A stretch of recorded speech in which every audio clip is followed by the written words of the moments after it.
You are listening to Beyond Redemption, a WildFire Hearts romantic suspense by Savannah Cade. Published by Griffin Inc. All rights reserved. Please subscribe to this channel so you'll know when new books come out. It also lets me know that people are listening so I can keep getting you more great audiobooks. Remember to like and comment on the videos too. This helps the channel keep bringing you more great content. Chapter 1. Lily rushed to the tiny window at the back of her house. Pulling aside the curtains that she always kept closed, she pressed her face to the glass. Sucking in her breath, she felt the overwhelming horror. With a wash of irritation and sadness, she berated herself. Once again, she'd made the wrong choice. The crackling noise that she'd heard was not the dry grass and the wind, it was a fire moving down the mountain at the edge of town. On her anniversary. Her little house, a rental, but she thought of it as hers nonetheless, sat at the edge of the tiny town of Redemption, Nebraska. Right in the path of the fire racing toward her. How had she not smelled the smoke? She smelled it now. The noise that had finally drawn her to the window had been an odd drumming sound.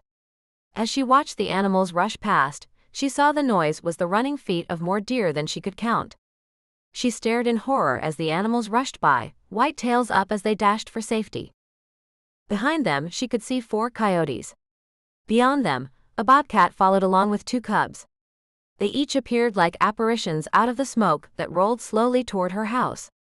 Everyone had to flee the fire. Including Lily. Rushing through the small house, she grabbed a jacket and then her purse.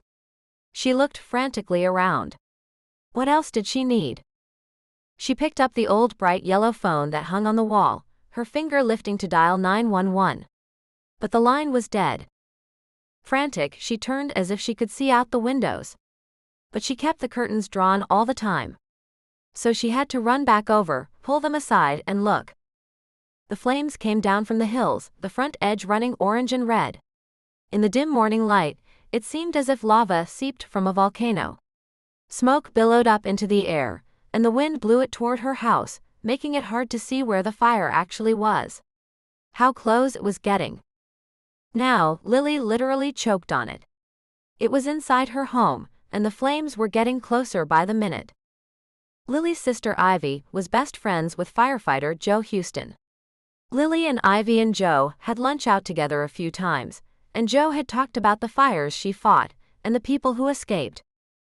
So now Lily, having been in Redemption for just a handful of months, had an idea of what to do. She could stand in the shower and wet every inch of her clothing. But that wouldn't save her from smoke inhalation.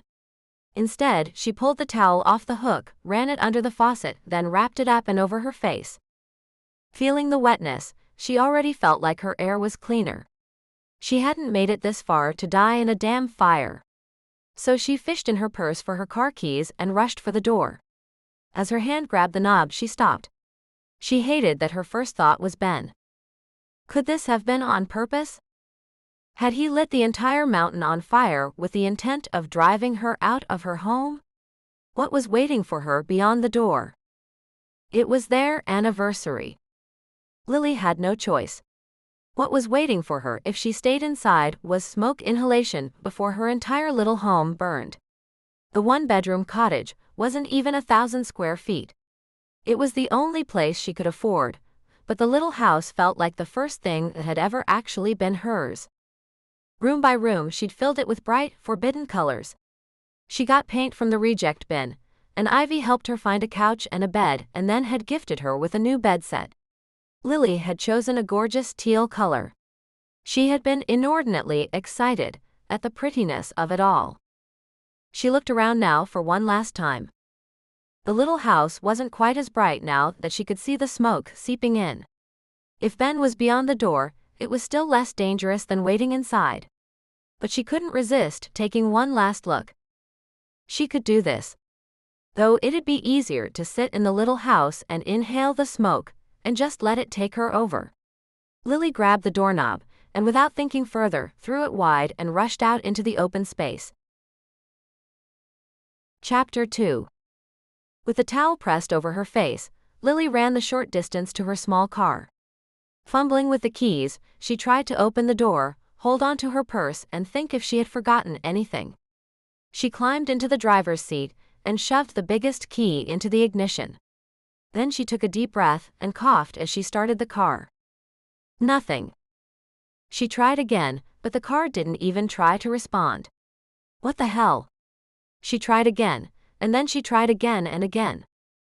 With tears of defeat forming at the corners of her eyes, she opened the car door. Somehow, in the few short moments she'd been in the vehicle, the smoke had gotten even thicker. As her foot touched the gravel, fear raced through her. Ben. Why would her car not start right now when she needed it? She looked up into the distance, but the smoke was too thick and heavy now.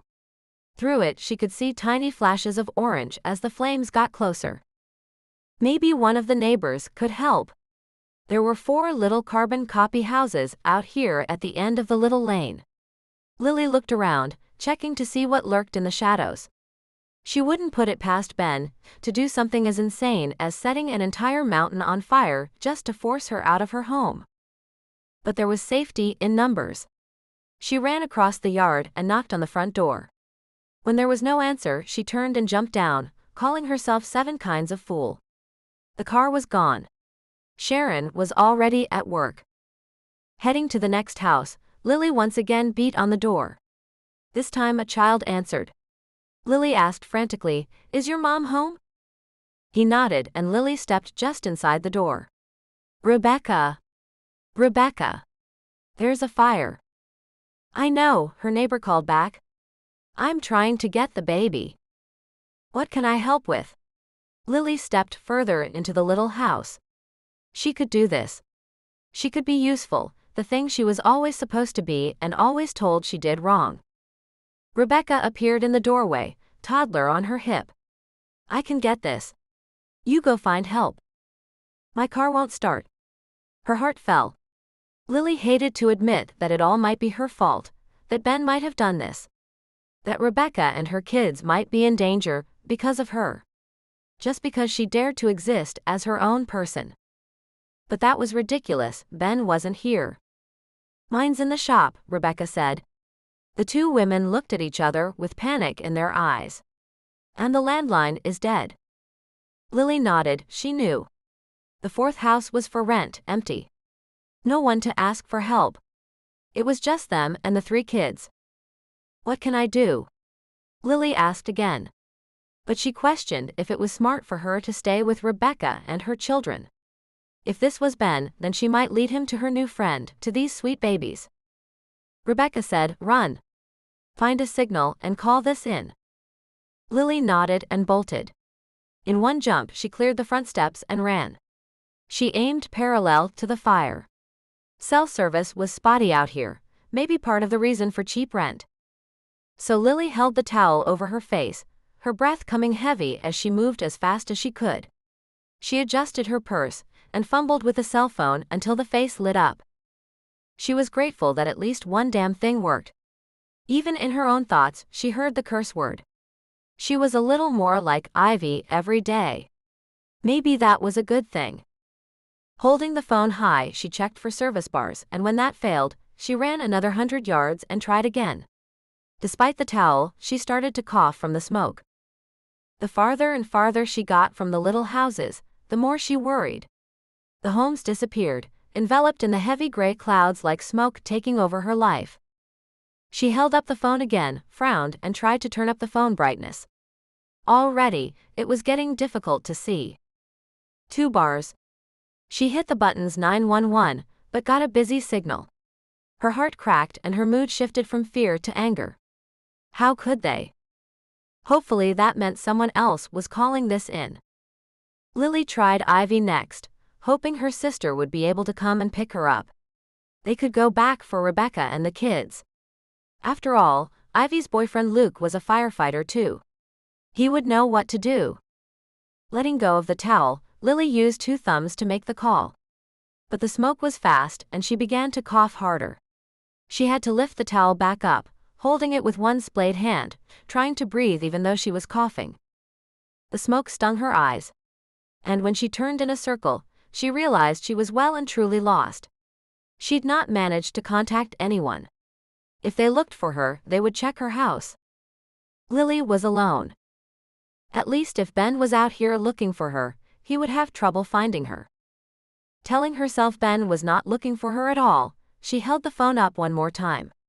Large, heavy arms closed around her from behind her and lifted her off her feet.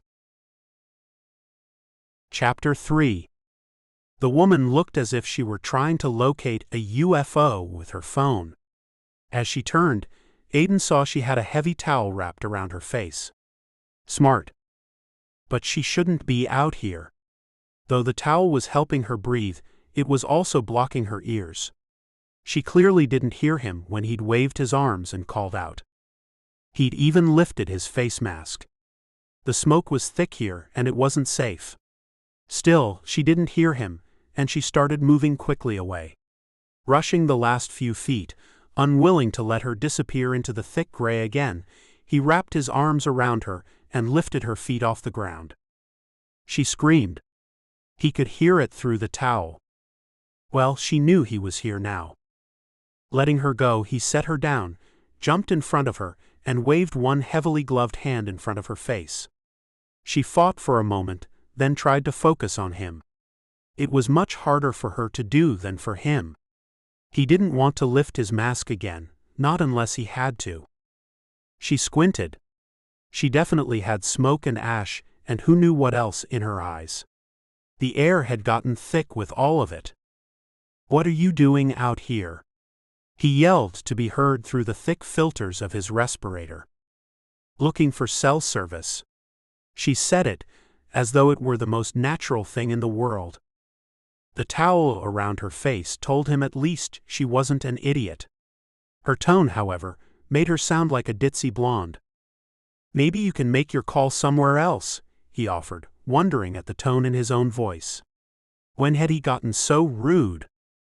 She waved him up and down. "Are you a firefighter?" His gear wasn't the usual she'd see around town, and the axe he was carrying couldn't be comforting to her. But she added with great frustration before he could answer her, 911 isn't answering. At least she wasn't just calling her friend or trying to post to some social media site. "I'm one of the hotshot firefighters. People aren't supposed to be out here." Holding out his hand, he offered, "Let's go." "I can't," she protested. Oh hell, this had to be rich.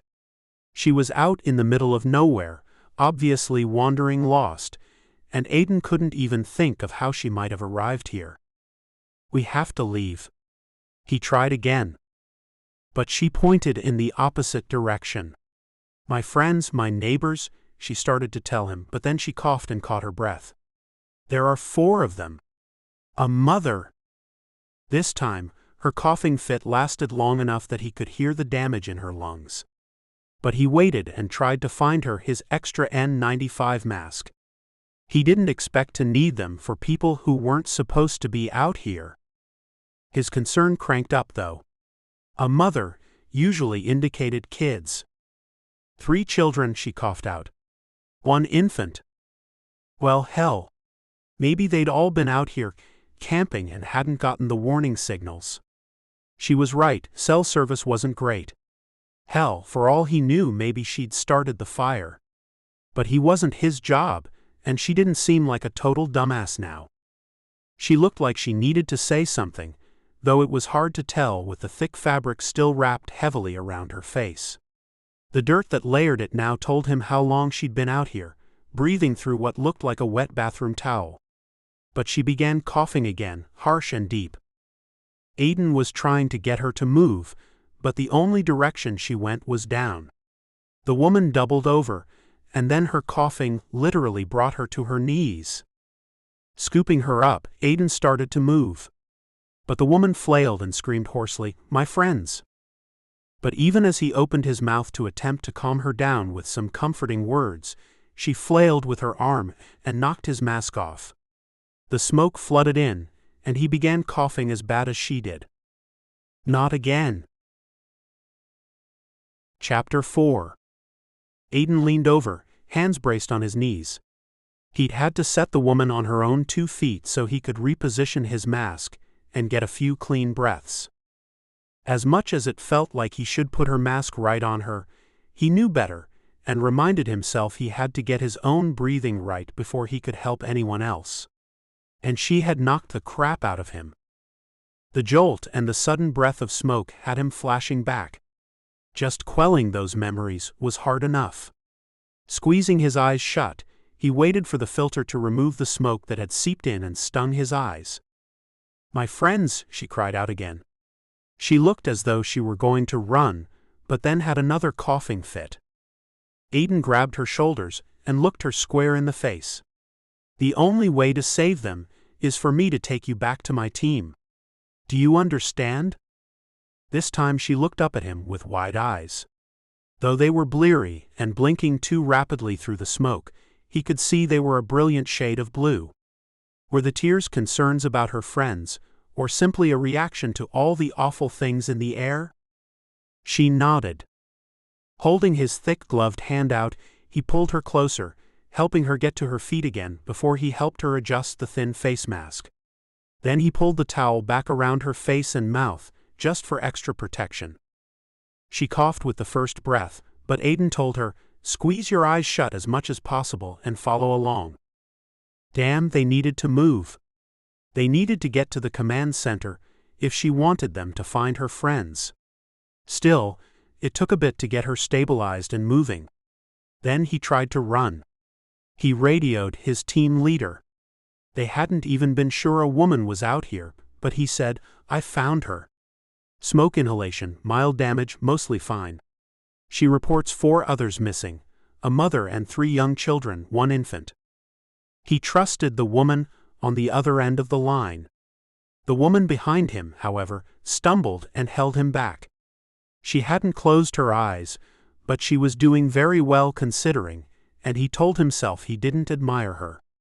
He wondered how he could feel attracted to her in the middle of a damn smoke jump, when he couldn't even see her face or her form. But he kept his head in the game.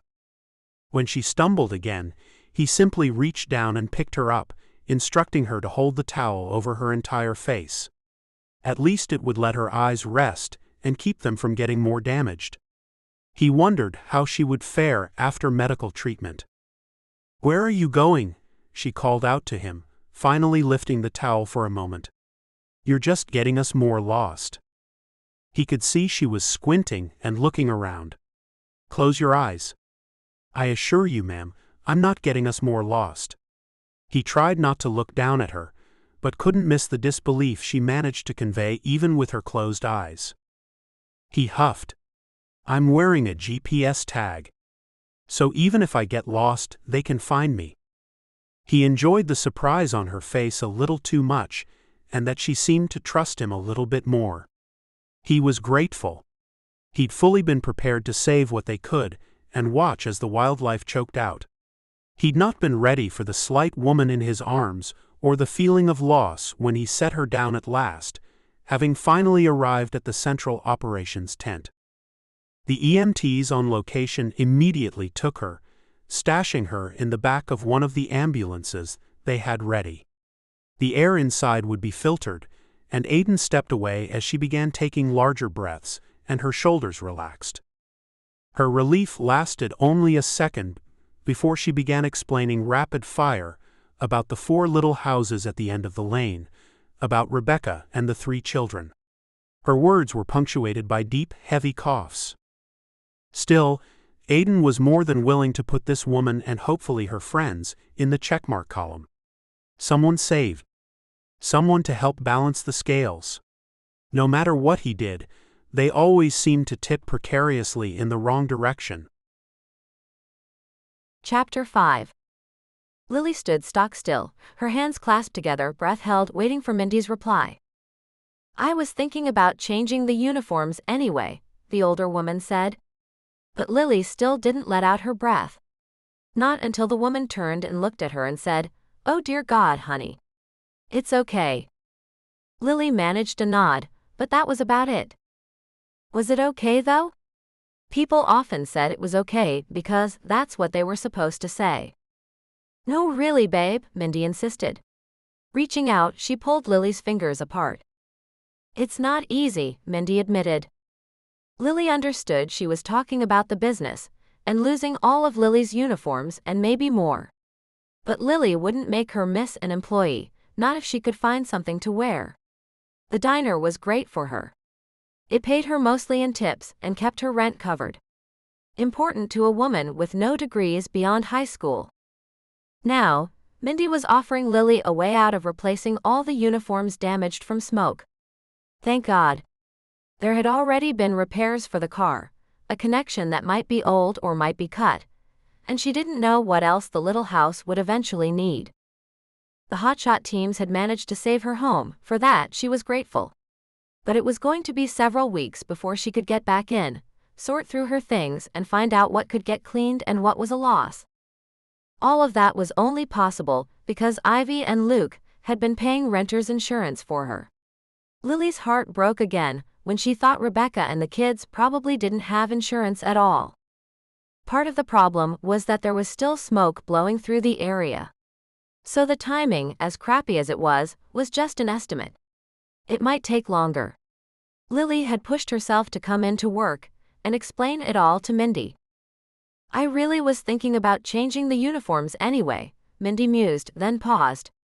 What would you think about pink t-shirts? That would be more comfortable, Lily thought, but she generally hadn't been allowed to think about comfort. But she was shedding the old beliefs like lizard skin, slowly and layer by layer. Each one seemed normal while she was wearing it, until she realized it didn't fit anymore. Her thoughts rang back to Ivy's voice years ago, telling her that no one left easily. She would definitely accept a creature comfort. I think that would be great.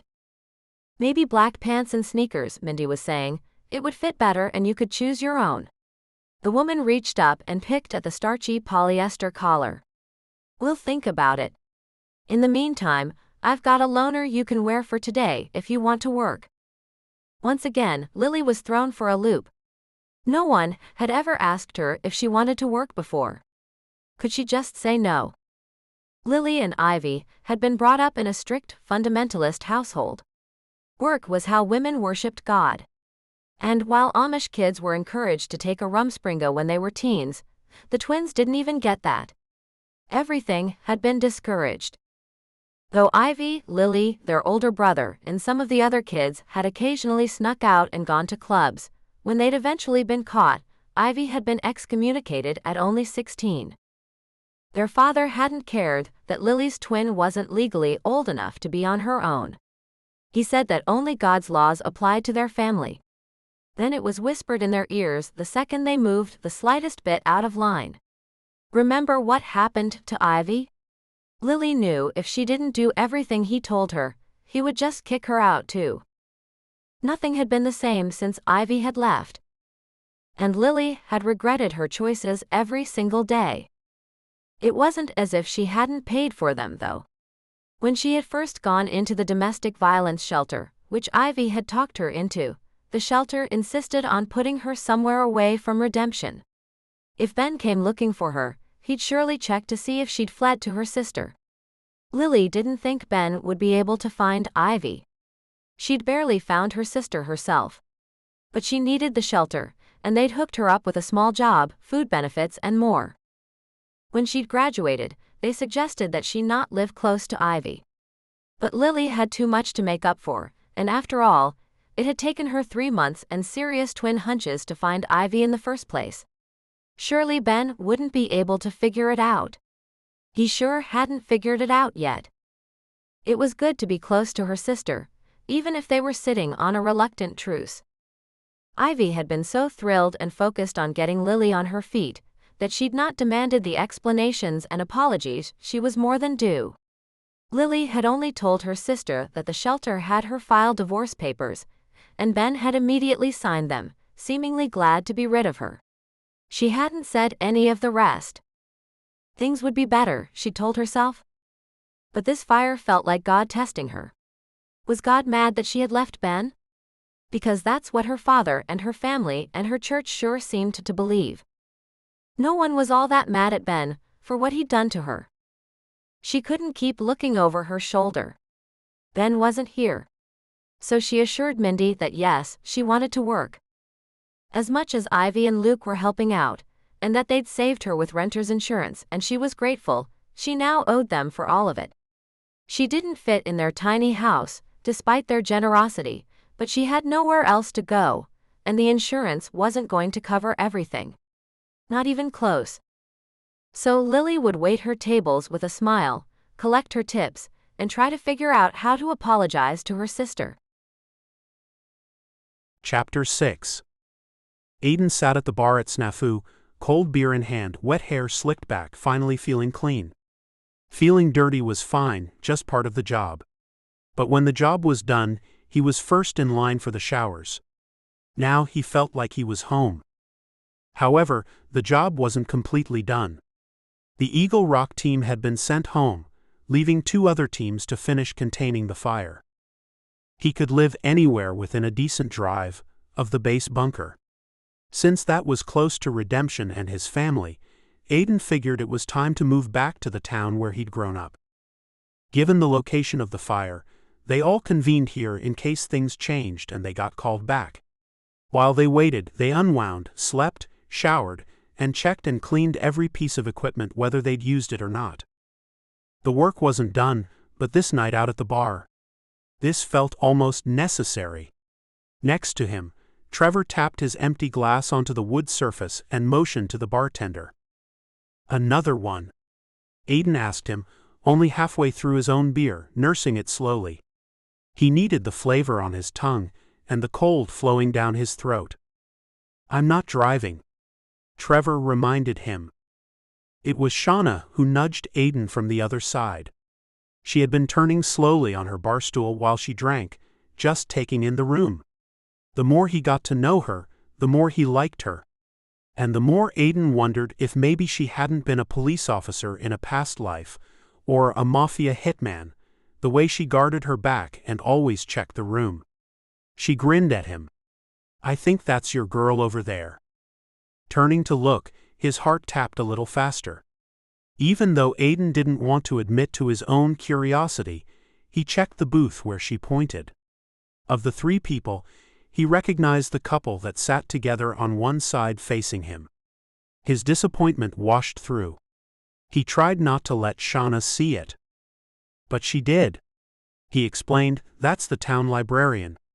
Her husband's a local firefighter. That's not the woman I found." From across the room, Ivy looked up at him and smiled. They weren't quite in the same circles, though certainly his brother Ronan was. Though Ronan stuck with the Redemption Fire Department, Aidan had lasted only a year and a half under his dad before he'd moved out of state. Later, he'd landed a job back in Nebraska, joining the Lincoln FD. But it hadn't quite fit either. Maybe it had been the job itself. Joining the hotshots had been a huge relief, finally knowing where he really belonged. He raised his glass, gesturing across the room to Ivy and Luke, but Ivy was motioning him over to the table. "You're sure that's not your girl?" Shauna egged him. He didn't answer. Putting his foot down, Aidan climbed off the stool, unable to refuse a summons. If nothing else, they were family friends, and she was the town librarian. The Kelly boys had been raised to love public spaces, books, and their basic rights. If he refused the summons of a librarian, he did not know what his father would do to him. "Hey, Ivy," he said, walking over to the table. "Luke." But as he approached, his breath caught. There were 2 of them. Looking quickly back and forth between Ivy and the other Ivy, Aidan realized what he was doing was impolite, but he couldn't stop. It was the other woman who looked at him with curiosity, a little more guarded, making him realize that the woman he thought was Ivy was actually Ivy. But even as he sorted it out, the real Ivy motioned across the table. "This is my sister, Lily." The word fell out of his mouth before any training or politeness could stop him. "Twins?" Both women nodded and smiled brightly, as if that very fact of nature was something they were proud of. He'd always thought Ivy was pretty, but the other woman, her solemn expression disappearing in the wide grin, was absolutely stunning. "Your hotshot team saved my sister's house," Ivy said. "We can't thank you enough." He saw it then, her eyes, just like Ivy's but somehow not. Lily narrowed her eyes slightly. "I think it was you who found me." Strange, he thought, that they wouldn't know each other. "You had a towel over your face." She nodded and looked chagrined. So he said it was smart. When Luke motioned for him to sit down, to slide in next to the mysterious Lily, Aidan found himself unable to resist. Chapter 7. Aidan tried not to look back to the bar. He knew Shauna would be sitting there, with a knowing smirk on her face. At least when he finally did glance her way, he only saw that she'd scooted one stool over, taking his seat and maybe indicating that he should stay at the table. Maybe he should. "Is the wildfire out?" Lily asked. "Not yet. 2 hotshot teams are still working on it, but it's contained. My unit, Eagle Rock, got sent home." "That's handy." She smiled at him, and he must have looked back with an odd expression. She explained, "So you can sign for your house tomorrow." Aidan almost choked on his beer. Why did she know that? Her smile turned apologetic, but it was Ivy who answered. "I'm sorry if I wasn't supposed to know.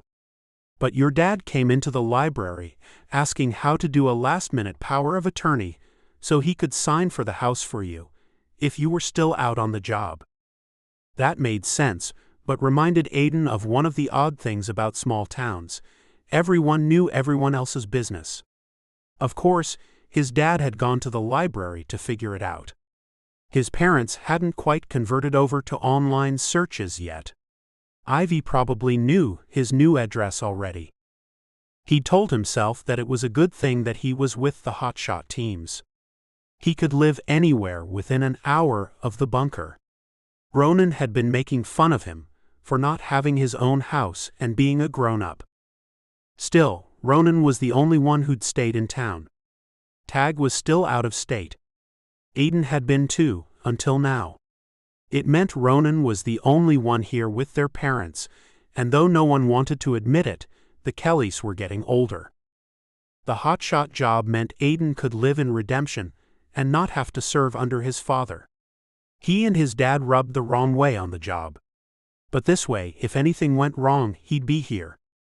"It's wonderful that you're buying a home," Lily told him. "Congratulations." She lifted her own beer glass to clink it against his, her expression just a little wishful. He noticed her drink was half gone. Did she not like it? Did she not really drink? Why did he even care? But he found that he did. He asked his next question. "Do you know when you'll be able to get back into your house?" "Probably not for a few weeks. We can't even start cleaning until the smoke clears." She shrugged it off, but he only then realized it would be a while.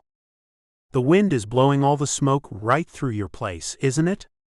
She nodded sadly and took another sip of the beer. The smoke damage that was already there was enough to cause a lot of problems.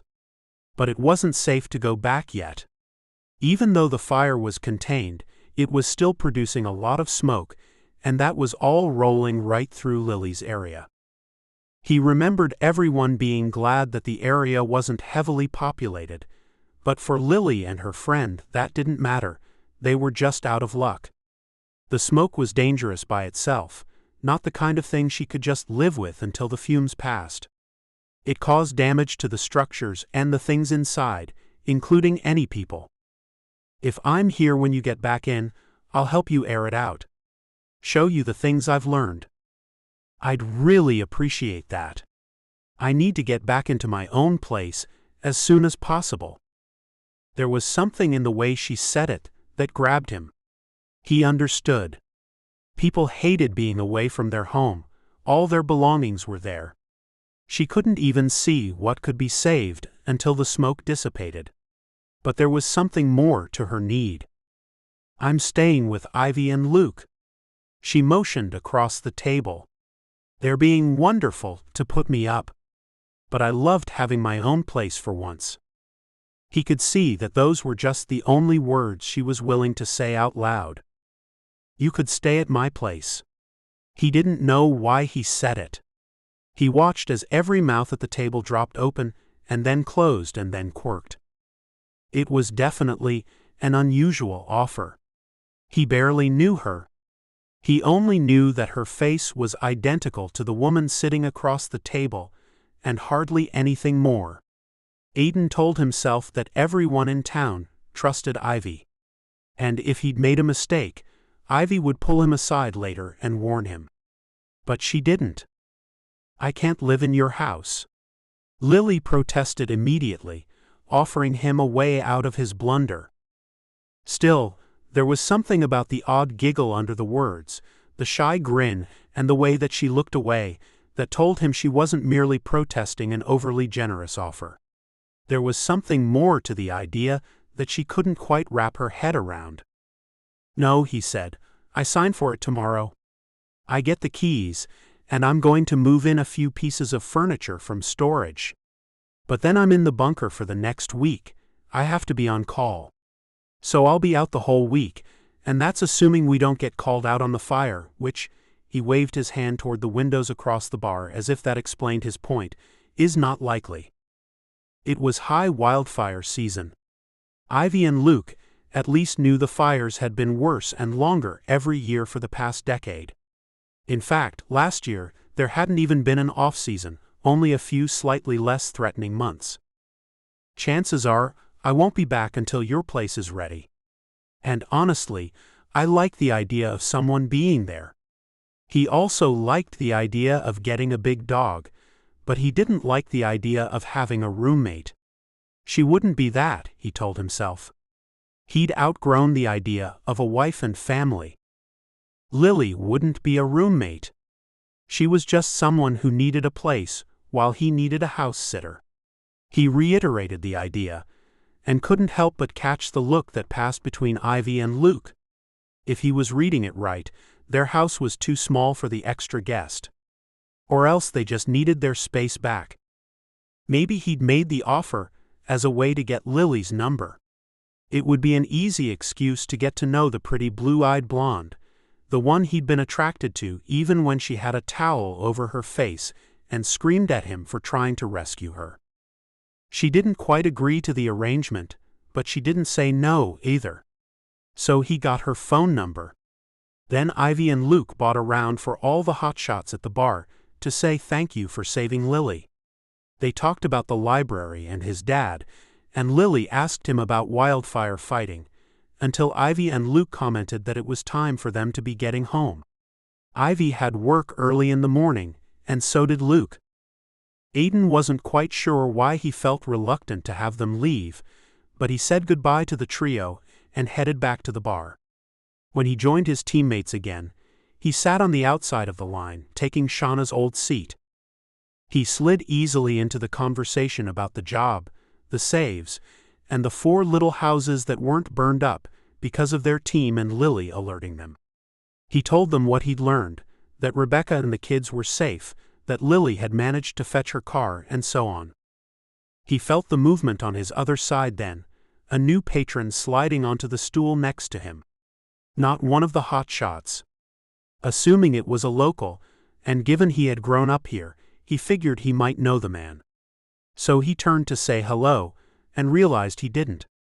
Since he was moving back to Redemption, he should be decent to his new neighbor. Offering his hand, he introduced himself. "Hi, I'm Aidan Kelly." The man smiled with wide, perfect teeth and an open grin as he held out his own hand. "Nice to meet you. I'm Ben Baker." Chapter 8. Aidan's little bungalow was like a dream to Lily. She could easily imagine that it was all hers. He'd moved in, more than just a little furniture, including a day bed he'd inherited from his parents in the guest room. There was a desk in the room too, with an empty space for his laptop. Clearly, he intended this to be his office too. Lily promised herself she would be out before that was an issue, though he'd made it seem as if she were doing him the favor. Though Aidan had offered her his bedroom, it felt too personal, and she only slept in the day bed. It also felt like she could slide into the main bedroom space a little too easily. Each time she went into the guest room, she reminded herself that she was exactly that, a guest. This was not hers. Though she'd gotten to know the lovely Talia next door, and her boyfriend Rex and his daughter who lived with her. Talia used her wheelchair most of the time, hence the ramp up the front, and the gorgeous black lab mix named Sydney who went everywhere with her. Talia had brought her cupcakes the first day as a welcome, and been surprised that she wasn't Aidan Kelly. Lily had been surprised by the kindness. She'd always been taught that worldly people would intend to hurt her. She'd found that not to be true, and it always made her dig deeper into the things she'd been told. The name Baby Cakes, scrolled across the top of the cupcake box, made her so happy when Talia told her she'd bring another set to Aidan when he got back into town. Lily had so wanted to try them. Everyone in town talked about baby cakes. She was equally surprised to learn Talia owned the bakery. As she bit into the moist, divine cupcake, she wished she had more spare change for treats like this. She'd not had one before, and now any spare change she did have would have to go toward fixing her home. Because while a house like this had been like a dream, there had been an underlying sense of dread that she didn't belong here. The little home was clean and for now all hers. It got her out of being a further imposition on Ivy and Luke. It had all been too easy, and life wasn't supposed to be easy. Maybe that was why her nights were twisted up in the sheets, with dreams of fire racing down the hillside toward her. She dreamed of Aidan holding her tight and kissing her, in places she'd never been kissed. She dreamed of doing things with him that she'd only seen in late-night movies, the ones that made her body flare in ways she'd been taught were a sin. She dreamed of Ivy's last look at her, when they were only 16, the accusation in the identical eyes. It had been the last thing from Ivy before she'd gone out the door, bag slung over her shoulder, never to be seen again. At least not until Lily had found her.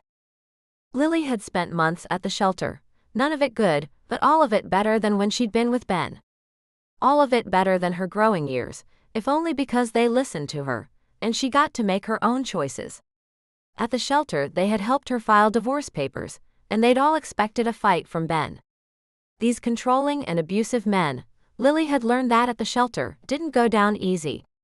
But Ben had signed the papers quickly, seemingly glad to be rid of her. He was probably happy to let Lily go, so he could marry Rachel. Lily had seen the way he looked at the younger woman. But Ben was a man, so it didn't matter that his thoughts were impure. In the end, it never mattered what men's actions were. God would forgive them for the way that he had made them. It had never made sense. Like Ivy, Lily had railed against it her whole life. In the shelter she learned what abuse was, and a lot of her life could be chalked up in that column. But what about faith? What if the church was right? What if divorcing Ben had been wrong? What if the wildfire hadn't been Ben? What if it had been God? Lily had been raised to believe that every bad thing that happened to her was punishment from God. When Ben hit her or called her stupid, it was okay because he was the man. His criticisms came from God. When her father had married her to Ben, despite her protests, that had been God speaking too. But when Lily had told them what Ben had done, well, that was the devil speaking. Her words were lies, bad acts to be forgiven. When she decided she could bear no more, Lily had simply walked out of town one day after Ben went to work. With no car of her own, she had just walked to the grocery store, then instead of taking her items home, she had simply kept walking. She passed Pastor Brown, who had said hello, and asked if she was okay. Inside she'd been shaking as she lied to him.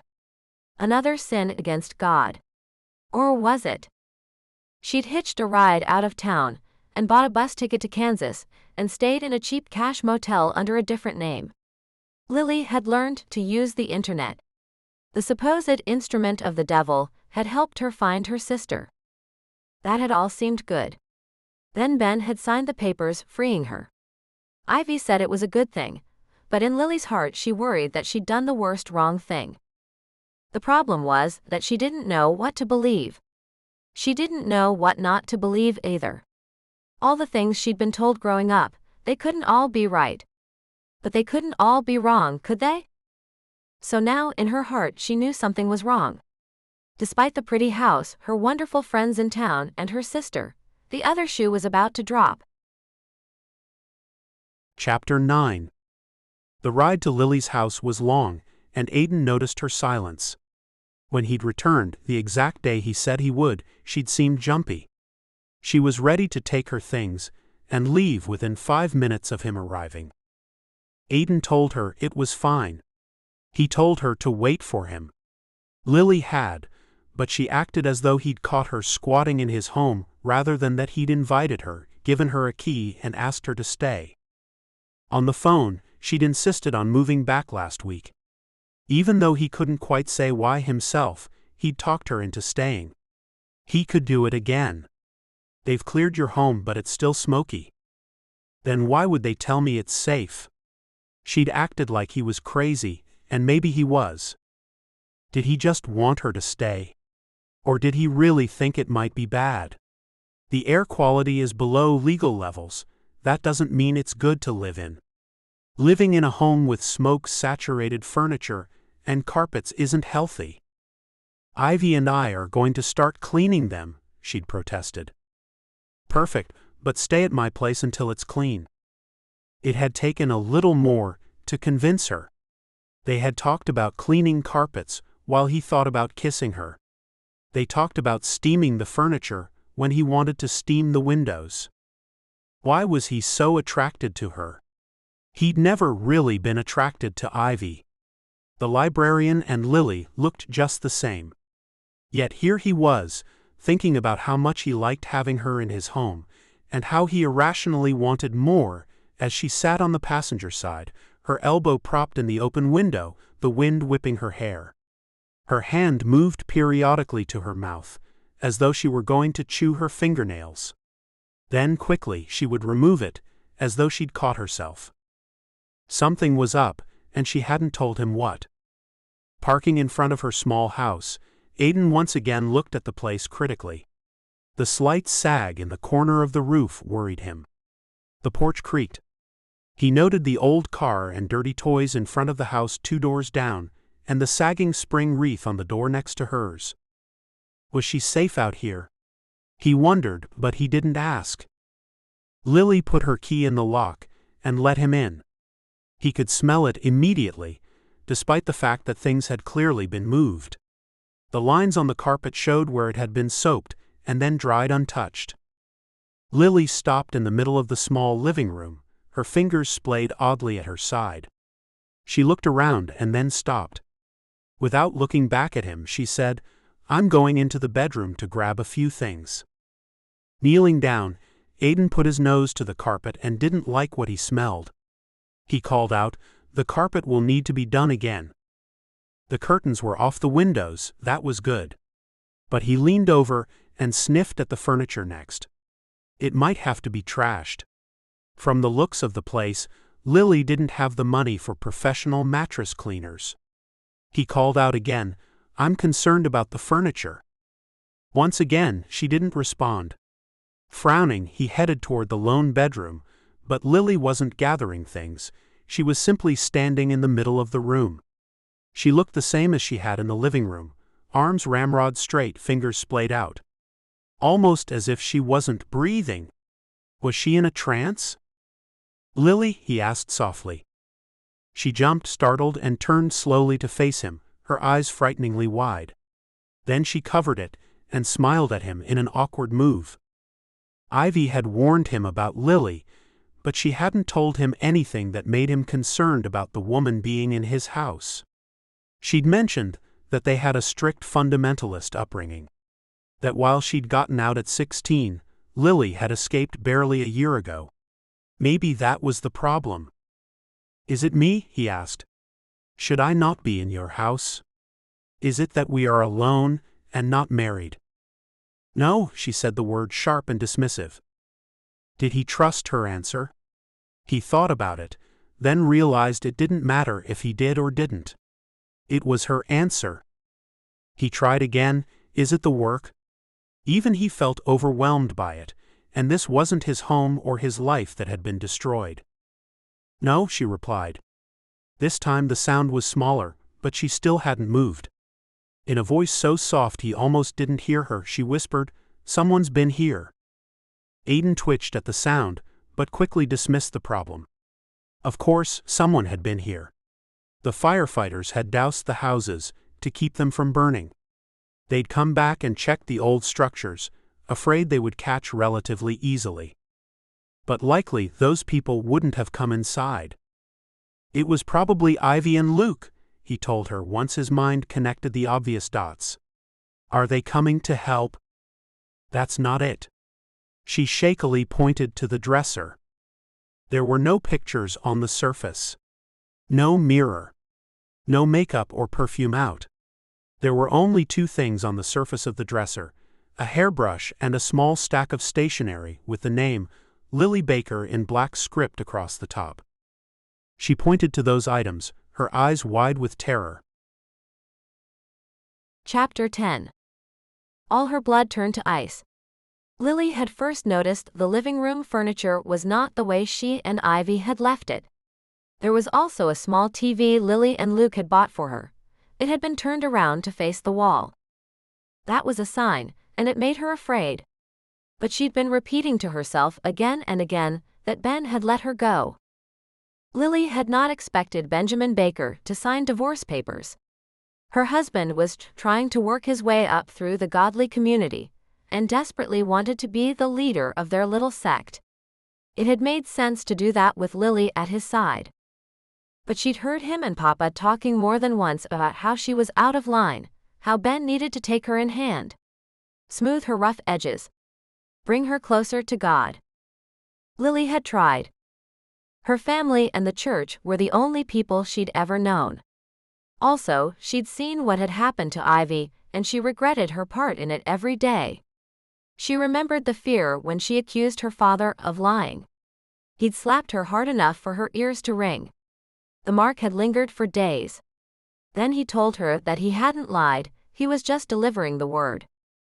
The dark thoughts had trailed her across the country, eating her insides. Was Ben going to come after her? Was she being punished for leaving? Was she as bad as everyone always said? Now Aidan looked at her like she was crazy, and tears started to stream down her face. Her father had told her she would never survive in the heathen world. He told her Ivy was dead. Lily had wondered if he meant dead to them, or actually deceased. But Lily had always believed her twin would survive. She'd found Ivy, seen that she was right and her father was wrong. Ivy was not only alive, she was thriving, with a college degree, a job, a man who loved her, and a ring on her finger. Lily was supposed to be her maid of honor, but she was no maid, and there was no honor. Now Aidan, the first man she desperately wanted to respect her and see her as a real woman, looked at her like she was nuts. Aidan had only met her now, after she'd found herself. He'd appeared like a hero out of the smoke. Some nights she'd almost laughed at that. Some nights she dreamed of a man she couldn't recognize because of the respirator on his face. A man who'd saved her despite her outbursts, and then he'd saved her friends. Aidan pushed, "Lily, you have to tell me what's wrong." She was still frozen, pointing to the hairbrush and the stationery. "It's Ben. My ex-husband."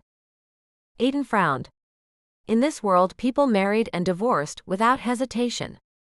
Exes were nothing, simply gone and disappeared and no one judged. But where she came from, there was no such thing. She tried to explain, her fear rising inside like a tsunami. "He likes my hair. He had me keep it long." She didn't add that he used it to grab her. That at one point, with her hair wrapped around his fist, he'd flung her face first into a wall and shattered her cheekbone. She was still convinced he'd only taken her to the hospital because he needed a pretty wife. "He bought me the stationery. He'd bought it so she could write him apology letters and presented it as a gift." While her faith might still be in question, her feelings about Ben were not. Aidan nodded and asked a very reasonable question. "Those things weren't there before? You didn't bring them?" "Of course I didn't bring them," she burst out, instantly mad at herself for the overreaction and the unkind words. And then, for falling apart in front of the one man she wished she could impress. Stepping to the dresser, he used the back of his finger to lift the edge of the folded card. His expression changed to a mix of confusion and concern. "Lily?" She moved next to him and felt her knees buckle when she read the words inside. Chapter 11. Aidan tossed and turned as he thought about the woman that he desperately wanted. She slept just across the hallway but miles away. He kept repeating their conversation in his head. Ivy had said once that they were fundamentalist, and that her sister had been married through no will of her own. But the way Lily reacted to the brush and stationery was not that of a woman who left an unsatisfying marriage. That was a woman who was afraid. She'd confessed she thought Ben might have set the fire. But that was a foreign thought to Aidan. Ben had signed divorce papers. But he was clearly back now. Still a wildfire? It crossed Aidan's mind that maybe Lily had lived so long in a fundamentalist cult that she had no idea if she was coming or going. But there was nothing else about her that struck him as uninformed or lost. He was also hard-pressed to believe that he would want a woman who was actually nuts. High drama turned him off. Games turned him off. Immaturity turned him off. He dated a lot, but he'd been single for a while. Maybe it was the high adrenaline of the job. Here was this beautiful woman sleeping in the next room. Maybe the sensations were getting mixed up. Over and over, he woke up before he realized he'd fallen asleep. Around 4, it hit him, the memory that had been tapping on the back of his brain. Wide awake, and used to working hours on end, Aidan hopped online. Most of what he found was generic information about people who'd been raised the way Lily and Ivy had, about those who'd left. He found nothing specific about her father or their particular church. They seemed to not have a digital footprint at all. At last, just after 6, he heard Lily starting to move. Impatiently, he waited while she got ready. Stepping out, he found the guest room door open and peeked in. The bed was made, the desk spotless, her bag hidden from view. If he hadn't heard her, he wouldn't know she was here. And he didn't like that. Heading down the hallway, he found her in the kitchen, dressed in jeans and a t-shirt. He'd learned these were a far cry from the prairie-style dresses with high necks and low hems she'd been raised with. Just showing him her arms was an act of rebellion. He had to wonder if his own bare feet offended her. With her back to him, Lily scrambled eggs and put bacon on the stovetop, her movements stiff and awkward. She seemed not to realize he was there. He watched for a moment, telling himself he was waiting so she wouldn't be startled when, in fact, he was enjoying the curve of her neck. The fall of her hair that she told him she'd chopped as a declaration of self. The sway of her hips beneath the jeans. The movements of her hands that were usually graceful, but this morning were just efficient. Her focus was absolute, and he had to finally ask, "Lily? Lily?" She jumped, the egg cracking on the floor, her face falling as though this were a personal failure. "It's just an egg." He leaned down to clean it up. There were moments like these when she looked at him oddly. Only after what he'd read this morning did he realize that in her old world, a man cleaning the floor was an uncommon occurrence, frankly forbidden. "Are you okay?" He cleaned the last of the egg. "Of course," she said. Then her stiff shoulders fell. Her back sagged. She shook her head. "No. I'm not. What if he comes for me? Worse, what if he comes for you? We're living here in sin." Aidan had managed to convince her to stay here with him. Though what it meant if Ben could get inside her home, he didn't know. "We're not living in sin, Lily. As much as I'd love for there to be some sin, there's no sin." Only after the words were out did he see that he'd just confessed how much he wanted her. It didn't even seem to register. He wasn't sure if that was good or bad. She was still awkwardly scrambling eggs, hastily moving bacon in the pan. "Lily, stop." He reached out slowly so as not to startle her, letting her know that she could move away, say no at any moment. Softly he took one hand, linking his fingers into hers, and liking how tight the connection felt. She looked down at their palms pressed together, as he reached for her other hand. He held her like that, facing him, connected, stopping her. He wished he had something wonderful to say.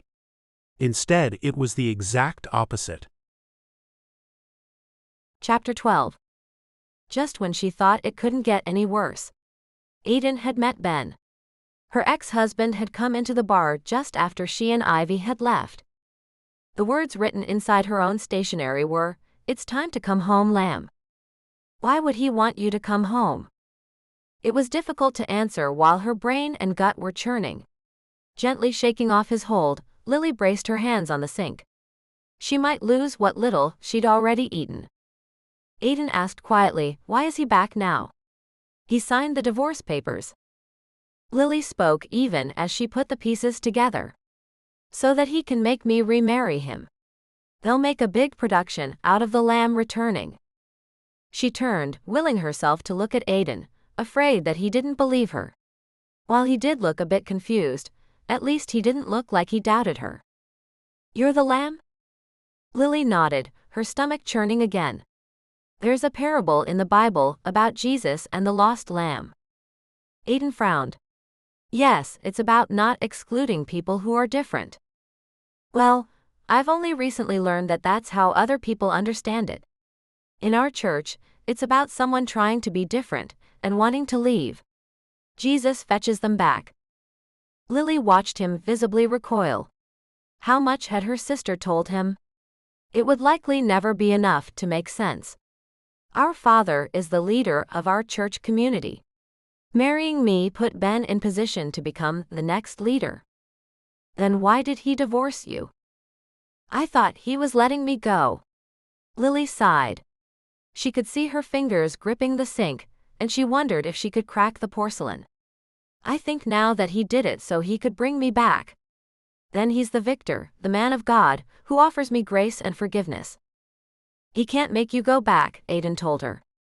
Lily wanted to laugh. "Yes, he can." "How?" "You're divorced. You're free now." She watched as he gently lifted her hands from where they were twisted in front of her, and smoothed her tense muscles. She forced her grip to relax, so she didn't break any of his fingers. The last thing she wanted to do was hurt this man, who had been so kind to her. "How can he make you go back?" She smiled wryly. The men in her life had loved to tell her she was wrong, and worse, crazy, anytime she failed to parrot them. But Aidan asked why she believed what she did. "He can kidnap me."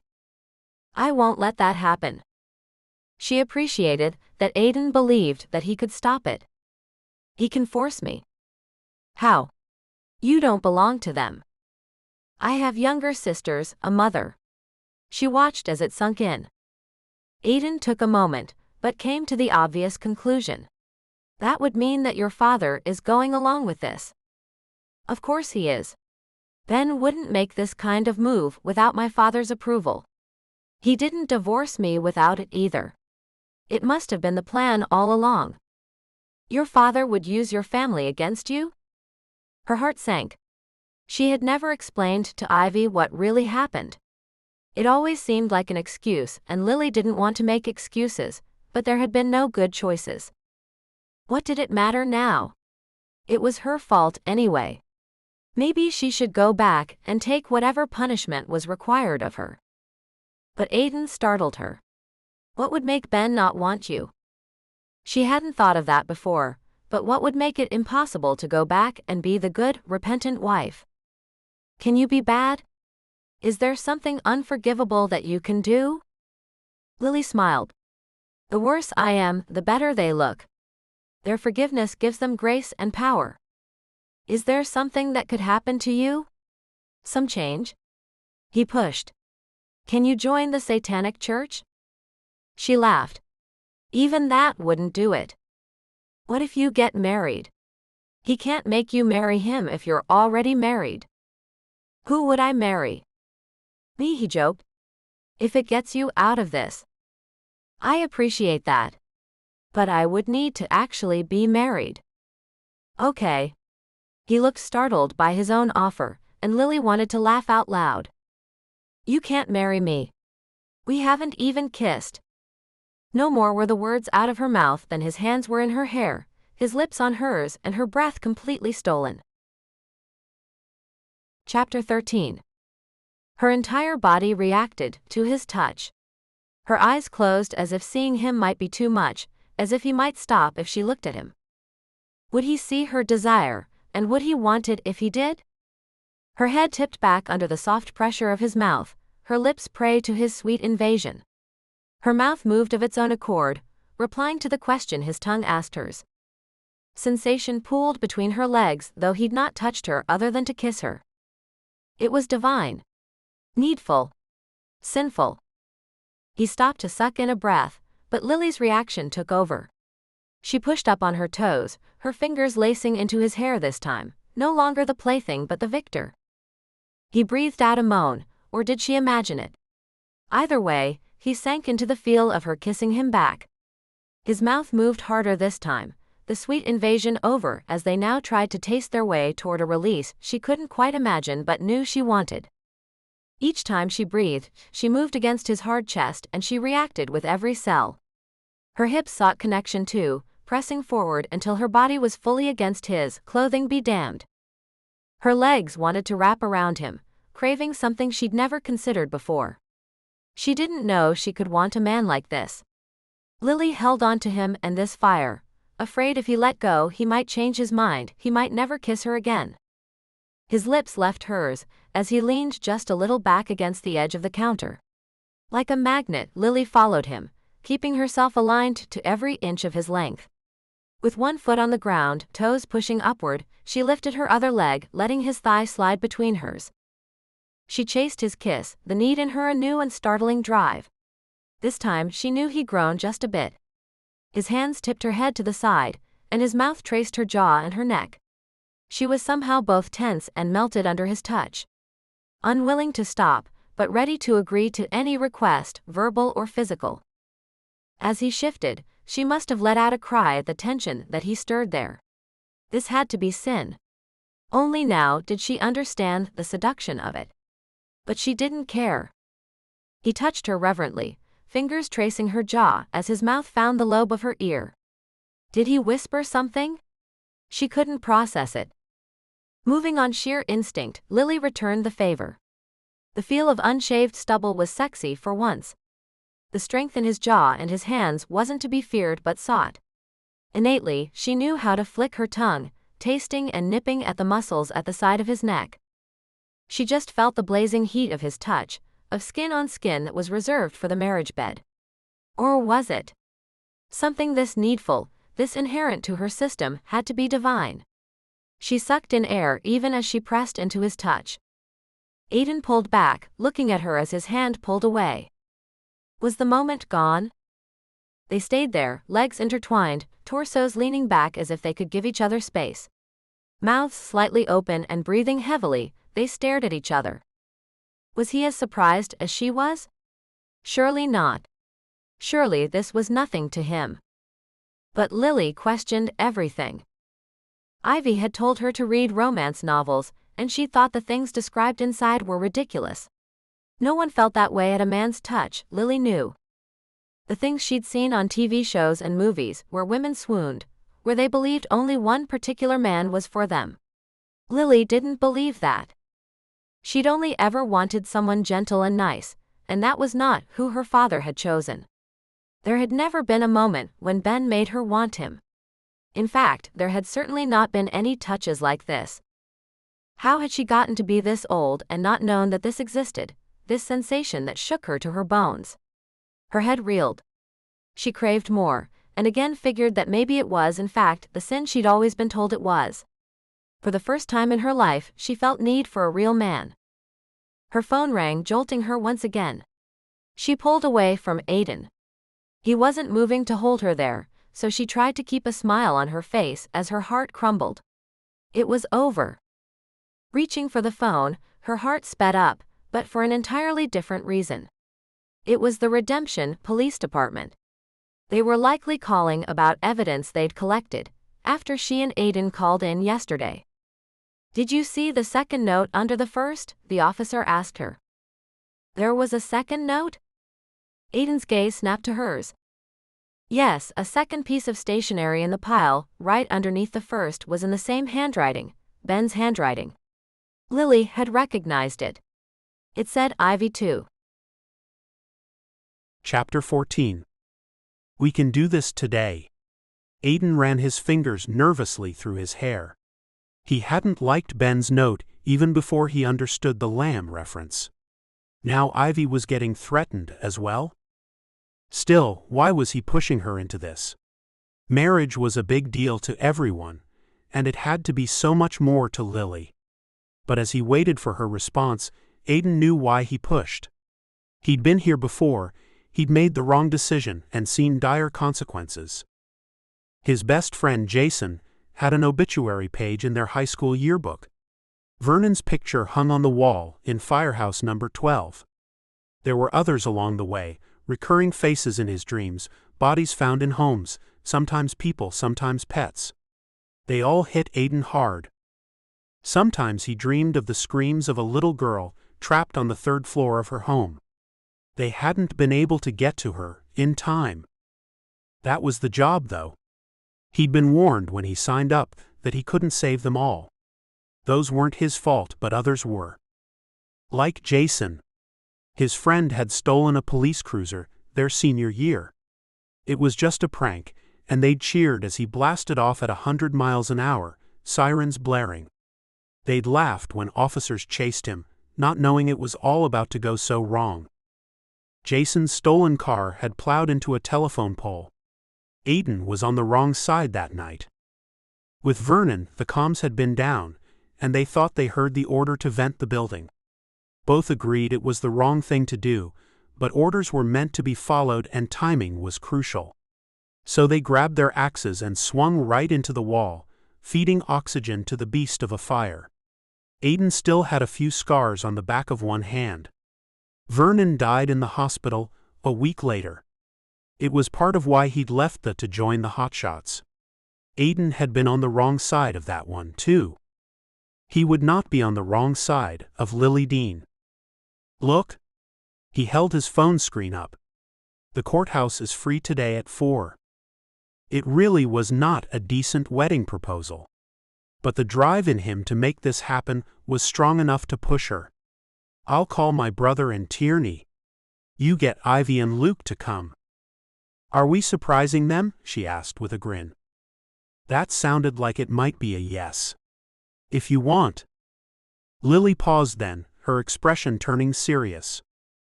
He didn't let her ask. You don't have to do anything. This is just so that Ben knows there's nothing he can take back. He'll push me to annul it. And when they ask, you can lie. I'll back you up. Was he really doing this? Because the words coming out of his mouth sure sounded like he was. Lily, however, let her head fall back, her grin wide as she laughed hysterically at him. He found he liked it. What? You think I can lie? Do you have any idea what a bad liar I am? His heart kicked up, his nerves shooting. There was no denying the heat between them. I'm not opposed to making this marriage real. He held out his hand, telling himself that it was about saving Lily and trying not to admit how desperately he wanted this woman. His desire surely shined in his eyes as he waited for her fingers to slide into his, hoping she would say yes. Chapter 15. Aidan had handed over his credit card and told her to find the dress she wanted. But Lily hadn't aimed for the bridal shop. Redemption was too small. Her heart was pounding too hard. And she couldn't spend all his money. So she'd headed for an outlet at the edge of Lincoln, the drive giving her some time to figure out what the hell she was doing. The last time she'd gotten married, her dress had a collar and buttons down the front. It was white cotton, for her virginity. Though this wasn't a sacred marriage, it also wasn't romantic, not like she'd seen on TV and read about. Still, Lily figured it should still be the kind of marriage she honored. If nothing else, they needed to convince Ben it was real. And Lily was positively convinced she would lose her virginity again tonight. Not the act itself, but all the feelings and pleasures it could bring would be new to her. She headed inside and gathered dresses almost methodically. But when she stood in the middle of the three-way mirror in the dressing room by herself, it hit her. This was real. The fourth dress she'd tried on was pale champagne, with a white lining showing through the intricate lace. It was beautiful, and still simple. Nothing too much for a courthouse wedding that her twin sister still didn't know about. It made her feel like a princess. Or was that the man who would wait for her at whatever was an altar at the courthouse? After finding her tastes were frugal, she decided to splurge on matching shoes. Then she gave in and begged Ivy to meet her. Nerves pinging everywhere, Lily called Aidan on the drive back to Redemption. "Are we going to the courthouse together, or should Ivy and I meet you there?" "Meet me there." His voice was smooth as old whiskey, calm enough to make her think this crazy idea was a good one. "Okay." She whispered it as she wanted him from miles away. Then her thoughts turned again to Ivy. She had to tell her sister about the note. It was best to do that beforehand, she decided, then everyone could focus on the wedding. As she took the last turns, Lily realized that Ivy and Luke were living in sin, and it sure didn't seem sinful for her sister. Those two were certainly having more sin than Lily and Aidan were. Bad things hadn't happened to them. Lily squared her shoulders and decided that she was going to enjoy every minute of tonight with Aidan. He probably wouldn't allow anything else. She had left her entire family and community to build a better future. She wasn't going to let Ben steal it from her. Parking in the small drive, Lily headed to the front door, this time knocking rather than using the garage entry like when she'd lived here. Ivy opened the door, looked her sister up and down, and knew immediately that something was up. "Talk to me, Lily." Lily stepped inside, closing the door behind her. "Two things. First, remember the note that Ben left me?" Ivy nodded, her eyes growing wide.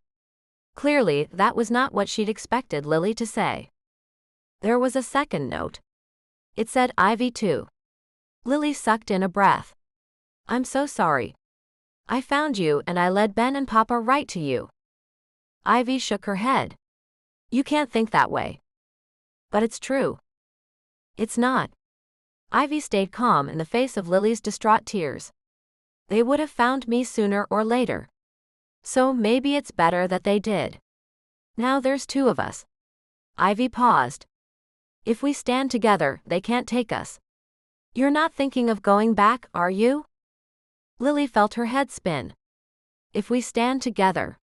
It was the same thing Ivy had said to her the night she'd been shut out. Lily hadn't stood with her sister then. Ivy clearly remembered the betrayal, because she asked now if Lily was thinking of going back. Was Lily going to be her ally this time or not? "Ivy, I'm standing beside you this time." Lily reached out and grabbed her sister's hands, forming the ring between them. She looked into the face that was so like her own. "I'm not going back." "Good for you," Ivy told her. And point number 2. Lily watched her sister's thoughts spin again. "I need you to know that's why I'm doing this." She held up the garment bag with the gold script splashed across the front and unzipped it. "That looks like a wedding dress, Lily." "That's because it is. We're going to the courthouse at 4, and I want you to be my maid of honor." Chapter 16. Aidan held his wife's hand as they headed down the courthouse steps. He shouldn't feel this giddy. He shouldn't be smiling this wide as his dad snapped pictures on his cell phone. The whole thing seemed amazing and ridiculous all at the same time. He'd met her barely a month ago. He shouldn't be marrying someone for all these reasons that weren't wrong, but weren't right either.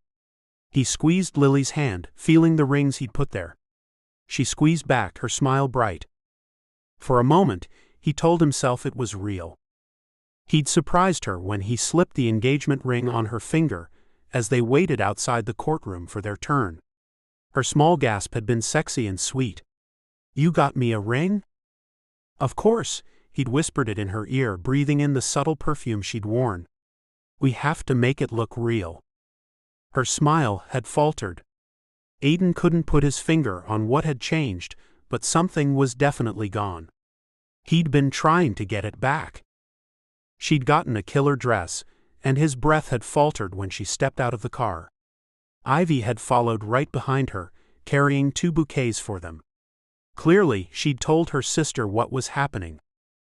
That she'd gone all out for the event made him happy.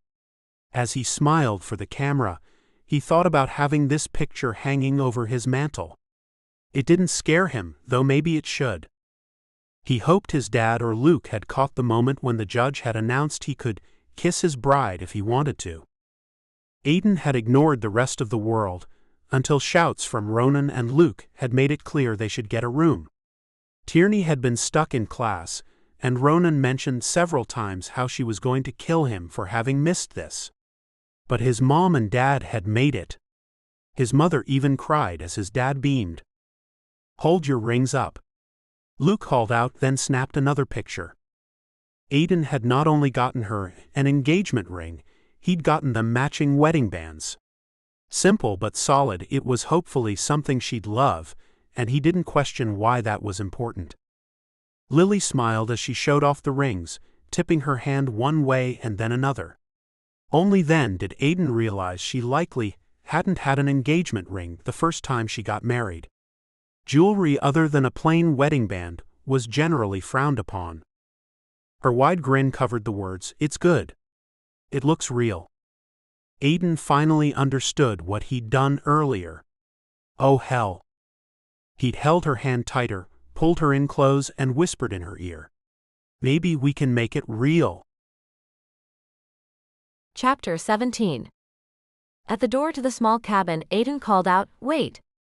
Lily froze. What did he want? They'd made the hour drive still in his dress shirt and her wedding dress. He'd apologized for the cabin, saying it wasn't what he would do if he'd had more time to plan. It was more than fine. She had a shift at Mindy's in 2 afternoons anyway. This was, she didn't know. Maybe it was just for show. "Let me." He grinned at her now, confusing her even more until he dropped the bags, reached down, and scooped her into his arms. She couldn't help the laugh that bubbled up. Lord, this man was actually carrying her over the threshold. He paused in the middle of the rustic living room, as if he hadn't planned any further. Her arms were looped around his neck, and Aidan looked as if he didn't know what might be next. Slowly, he lowered her feet to the floor, letting her body slide along his. Did he know he lit her up when he did that? Did he know no one had ever done that to her before? Her breath caught. Her blood surged as she waited. When he didn't say anything, she whispered, "Thank you." Grabbing the bags from where he dropped them outside the doorway, he handed hers over. She took it and turned away, her heart sinking. "I'm just going to change out of this dress." Lily was almost to the doorway to the one bedroom when he said, "Wait," again. Only this time, his voice was low and seductive. It seemed like forever before he spoke. "I was hoping to take the dress off of you myself." Her eyes closed. Heat flooded her. Could she do it? Could she let this man make love to her? Because the way he kissed, he was already chipping away at any resistance she had. If he touched her the way she wanted him to, she might lose her soul to him. "It's okay." It was rushed, an apology for the offer. "You don't have to. I don't want you to be uncomfortable." The words tumbled on top of each other. I didn't want you to think that I didn't want you. I do, but." She dropped the bag. The thud as it hit the floor punctuated his words. Then she turned around. This took more courage than leaving home. When she left, she knew what happened if she stayed, and she knew that leaving couldn't possibly be worse. She looked forward to finding Ivy. Now. She walked willingly to him and turned around, lifting her hair so his fingers could brush her neck, then trail down her spine to where the zipper started. He tugged at it, exposing every inch of her. This was brave. She knew she would be okay by herself now. But if she gave her heart to Aidan Kelly, he could shatter her. Chapter 18. Her heart beat faster just watching him. Her beautiful dress was somehow even prettier in a puddle on the floor, because it meant this man wanted her. He traced the bare curve at her waist.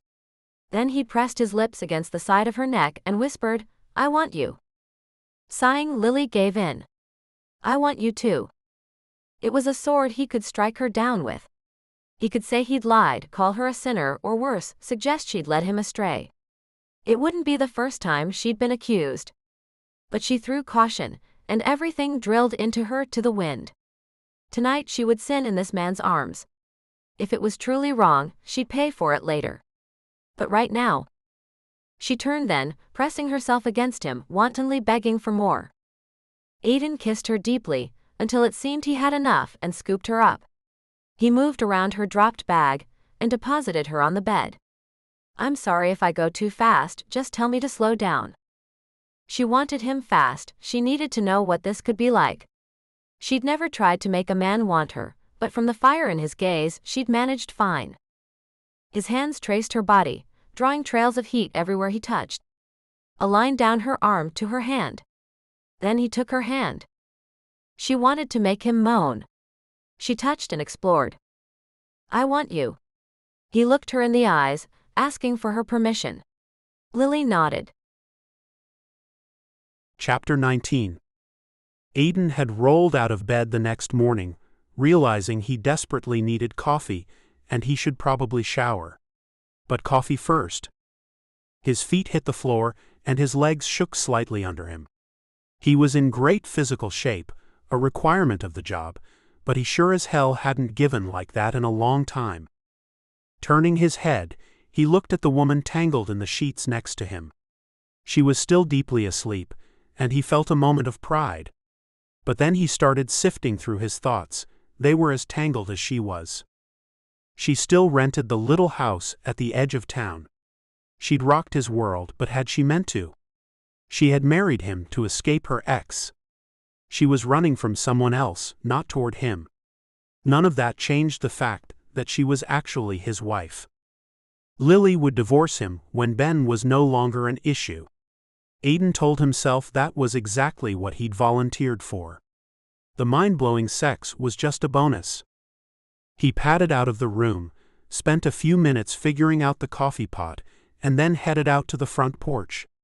In only his underwear, he stood with his hands braced on the rail, his mind still refusing to admit what he'd done.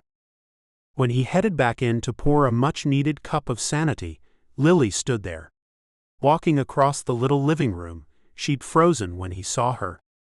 Her eyes darted to the floor, her head dropped, and he saw then she was fully dressed in jeans and a t-shirt. "Lily!" "What?" She jerked as if he'd accused her. "Is everything okay?"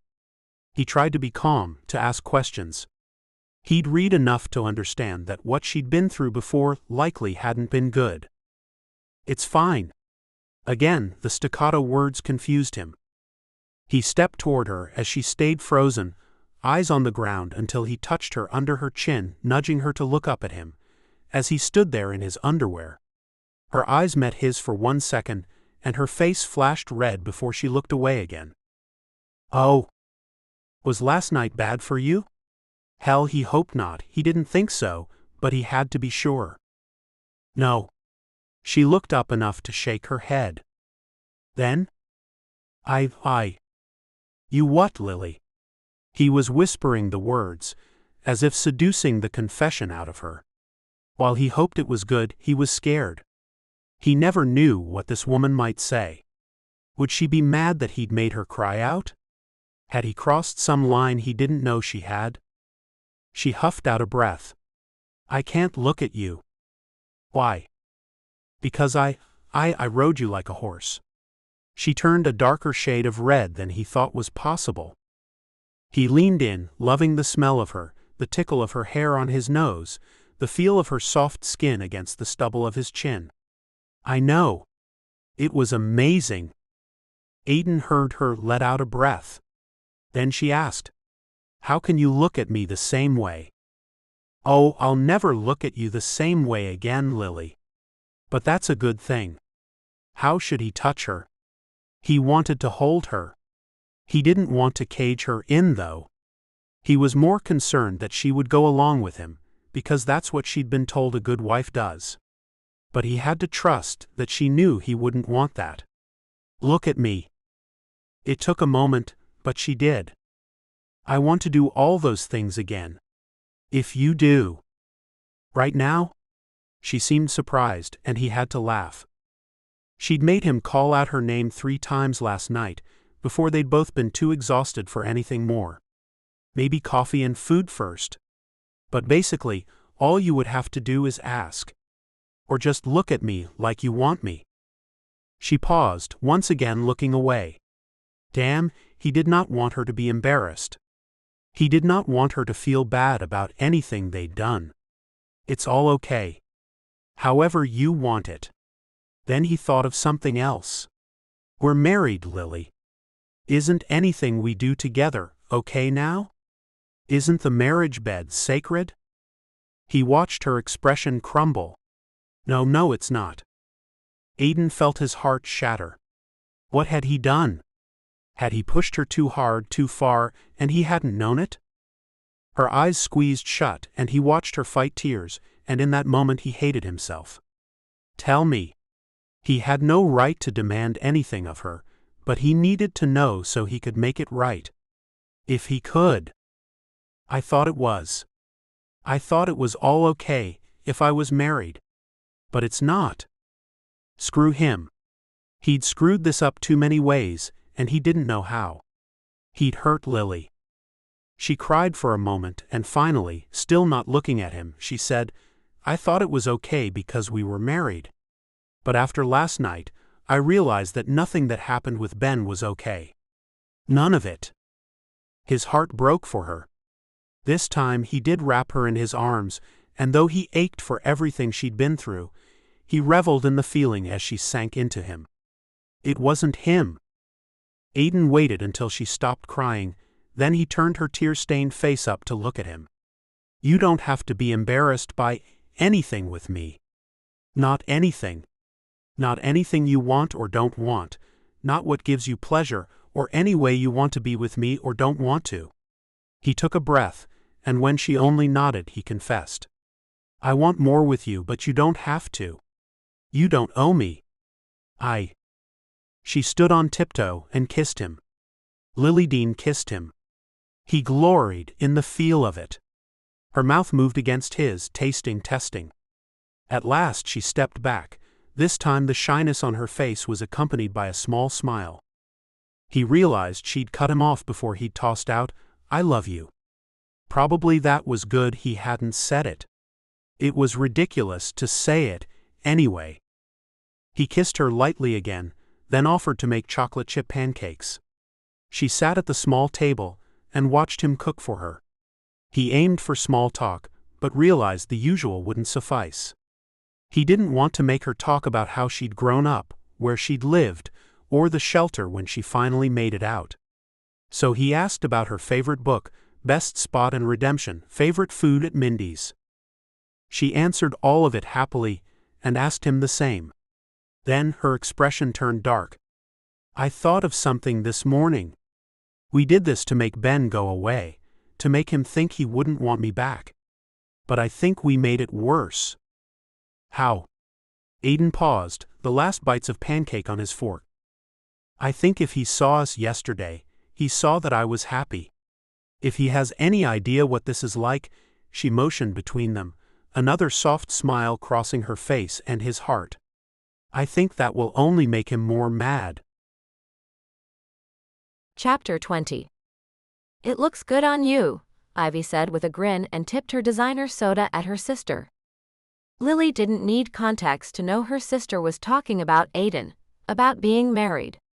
She almost flushed thinking of the hot nights, several scorching afternoons, a few mornings, and the day before Aidan had gone on call at the bunker. He'd called a few days ago to let her know the team was sent out almost immediately. She sat in Ivy's kitchen now and tried to keep her expression straight. Her husband had done things to her she hadn't even read about. He'd made her feel things she hadn't known existed. But Ivy's words jolted her back to the present with an unpleasant thud. Have you seen Ben? No.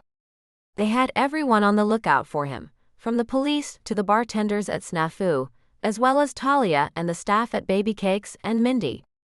Aidan and Lily had moved most of her things out of the little rental house, though she still paid rent. She would likely move back when all of this was over. The police had found no fingerprints on the hairbrush or the stationery. With Aidan gone now, she had to wonder if maybe she'd roped him into a marriage that had not been necessary. Ben hadn't shown up at all. But Ben had always wanted one of the Dean girls. That was Lily's concern. He'd been on the path to becoming a deacon at the church, but marrying one of the twins would help. For as far back as Lily could remember, her father had discussed the match. But that was the culture. It hadn't seemed unusual that her father discussed her husband when she was 12. Still, Lily had learned in the last year that it would make anyone in the normal world cringe to hear that. And the heathen world was absolutely right on that one. Ben was always around. He'd seen their father disciplining the children, including the twins.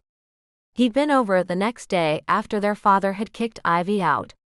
Looking back, Lily could see that was the day Ben Baker had decided which twin to marry. If it wasn't Lily, he might have just waited a few more years for Meadow. Or maybe he wouldn't have waited. In fact, Rachel's interest in her husband had made it possible for Lily to leave. Ben's interest in Rachel might save Meadow or Peony. But everyone was watching for him, and no one had seen him. So maybe the threat had just been to her sanity, and she was now tangled with a man who didn't deserve her problems. What is it? Ivy asked as she reached for the cheese and crackers she had set out. This may require wine, Lily warned, but Ivy just shook her head no. I have to tell you about the night you left. Ivy's hand stilled. I didn't leave. You're right. When you were kicked out. Lily didn't quite know where to start. There's no excuse for what I did, I just want to explain why. Do I even want to know? Lily could see in her sister's eyes the woman that Ivy had grown into, the confidence she had built for herself. It was enough to kick her own twin sister out, if Lily didn't have her back. I hope so. Lily took a few deep breaths and waited until Ivy said, Tell me.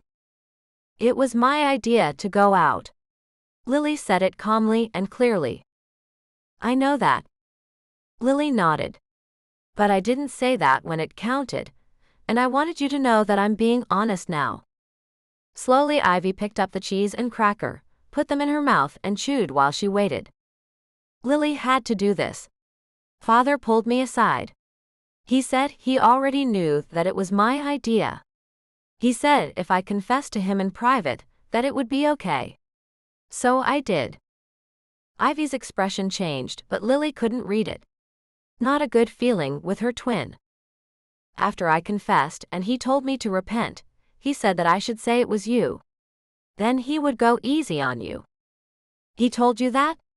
Ivy's hand stilled again. I shouldn't have believed him. The words spilled out now. I knew better. But I just thought. The look on Ivy's face was more than Lily could handle. This time she saw the accusation, but she'd known when she came here that she couldn't live with it anymore. Please say something, Ivy. He told me the same thing. Lily froze. He'd pitted them against each other. And she hated herself even more. But you didn't fall for it. I was past done with his crap. How will you ever forgive me? Lily tried to fight the tears. Ivy picked up a small handful of grapes. You don't need my forgiveness. I forgave you a long time ago. I realized pretty quickly that I was better off. Ivy had stopped before she said, I was better off than you. But it was true. Maybe Ivy was right, and Lily had paid by staying. You need to forgive yourself. The words were arrows to her heart. But maybe it would be easier now that she knew Ivy wasn't holding it against her. Changing the topic, Lily reached for a cracker and found the empty plate. Holy crap. Did you eat all of it? She almost cheered herself for casual swearing, but then she paused. Ivy? Her sister shrugged. You got married.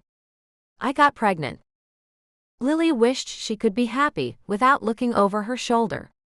She could practically hear Ben's voice. Ivy too. Chapter 21. On the short drive from Aidan's home to her sister's, Lily rolled down the window and enjoyed the beautiful weather.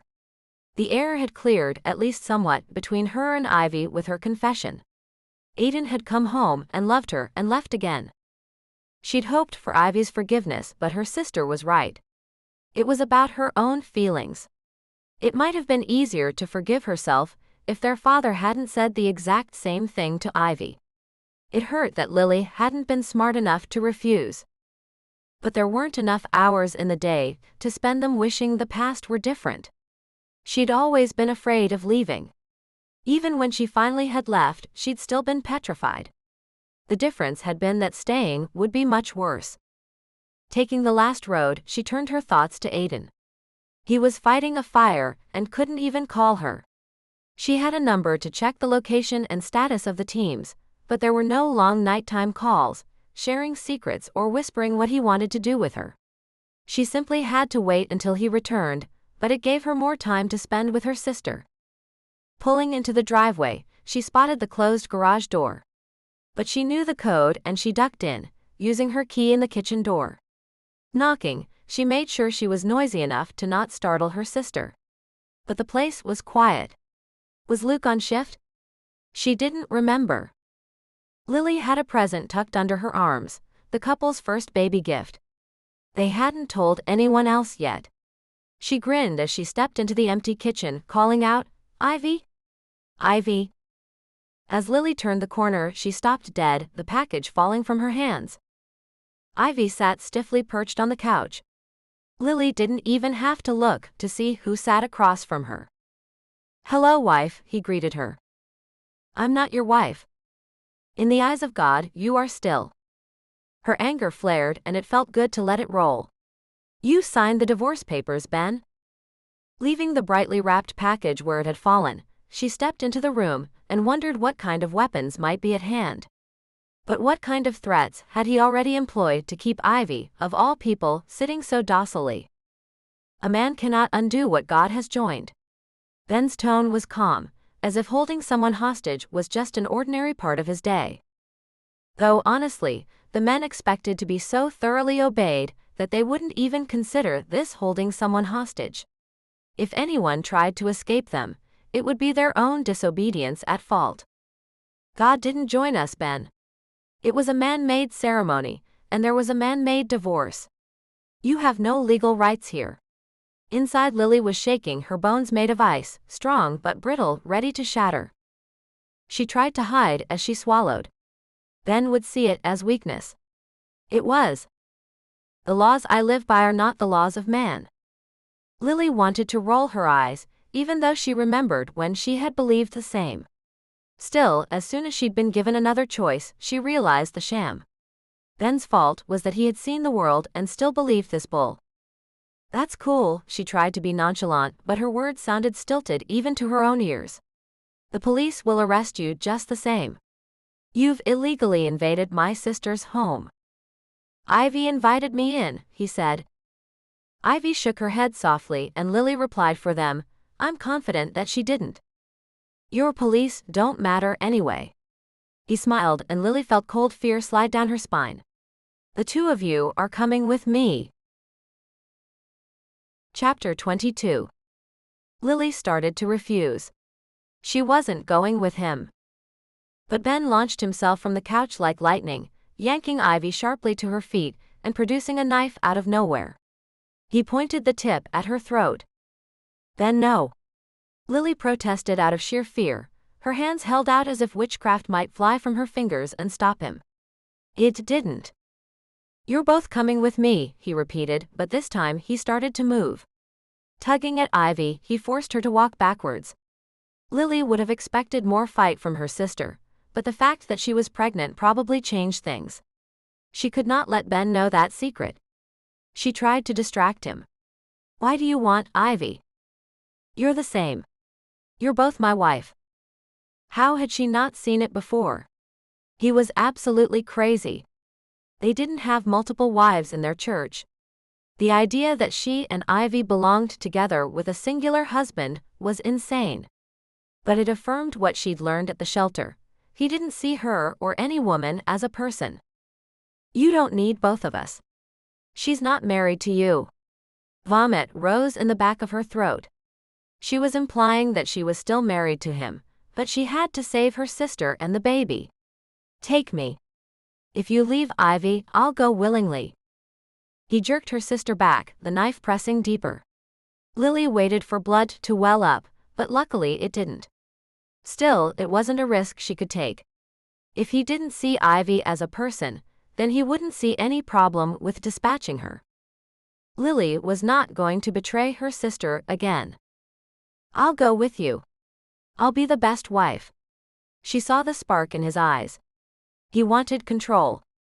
Reaching toward him caused a wave of revulsion to pass through her. If you don't let Ivy go, I'm not coming. You'll have to fight both of us. Ivy wiggled just a little, trying to lend credence to her sister's words. Lily moved closer, wanting to grab her sister's hand. Ivy shifted again, as if she were reaching for something, and Lily could only pray that Ivy had some moves on her. But she couldn't get close enough to give Ben the opportunity to control both of them. Lily hoped she was close enough to help free Ivy. Surprising her, Ben simply said, "Okay." The three stood in their same positions, not trusting each other, until Ben yanked the knife aside and shoved Ivy forward. She stumbled onto one foot, and then pushed back the other way, knocking into Lily. If that was a plan, Lily didn't know. But it didn't stop Ben. He yanked her forward, hurting her arm as her shoulder tried to give way. It wasn't the first time, so Lily dealt with the pain, waiting for Ivy to make her move, but her sister tumbled to the floor. Lily hoped that Ben didn't see Ivy's hand had moved to cover her stomach, then quickly jerked away. Sorting through the moves she'd learned in self-defense, she considered twisting her arm, kicking out, punching and screaming. But Ben yanked her harder. This time, he jerked her back against his chest, his arms a vice pinning her tightly. The knife was now at her throat, and she could feel the sharp prick of it.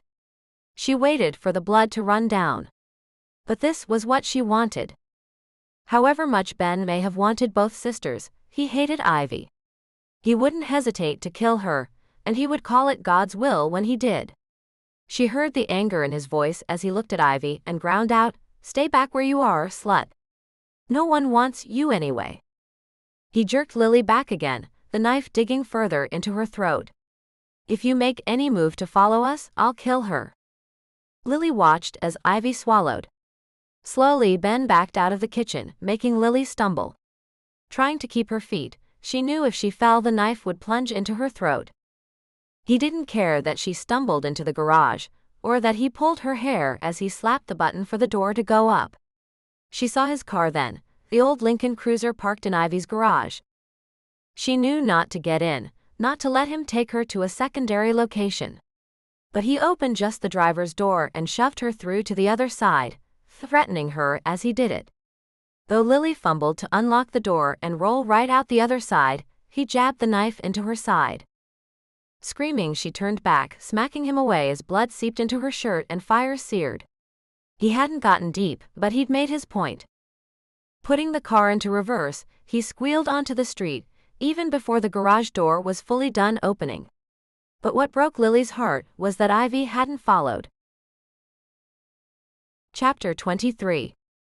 He quoted scripture to her, as though she didn't already know it. Lily ignored him and looked out the window. Could she memorize where he took her? In Nebraska, the back roads had nothing but clusters of houses here or there. She could only jump out and run if he stopped. But there were no lights among the cornfields. Lily's heart soared as she spotted the light swinging at an approaching intersection. She could get lost in the buildings. Maybe get to a big house set back off the road. She tensed, ready to bolt. Ben ran the light, never slowing. Maybe he'd already figured her out. He pulled over where a small creek ran next to the road. When she would have bolted, he grabbed the purse strap that she hadn't realized was still slung crossbody. He yanked her from the car using the strap that now prevented her from escaping. He dug through, berating her for each item before grinding it under his heel. The lipstick made her a whore. The wallet and credit cards meant she had turned from God, the kind of woman who thought she could control her own money. The cell phone made her vain. He destroyed it all. The phone had been her only hope. At the shelter, they discussed tracking apps. Now no one could follow her any further than here. At least everyone knew where Ben was headed. The downside was that it would take several days to get there, and there was no telling what Ben might force her to do, especially as he had decided that she was still his wife. She'd been right about that one. He shoved her back in the car. "You think your paper marriage to that heathen will save you?" He called her a whore and more. But Lily thought to herself how much better even the worst moment with Aidan was than the best moment with Ben. But Aidan? The thought of him broke her heart. He was out fighting a fire. He might come home to find out his wife was missing. He had told her about the friends and brothers he'd lost. He could divorce her and find another wife, but if Ben killed her, Aidan wouldn't survive that. That option looked more and more possible. Hours later, she still had no plan. The day darkened, her stomach grumbled, and she ignored all of it. Ben yelled at her and she ignored him. He didn't make any stops, so at least she had a handful of hours where he hadn't done anything to her. But they were also getting further and further away, taking little back roads that would make it more difficult to find her.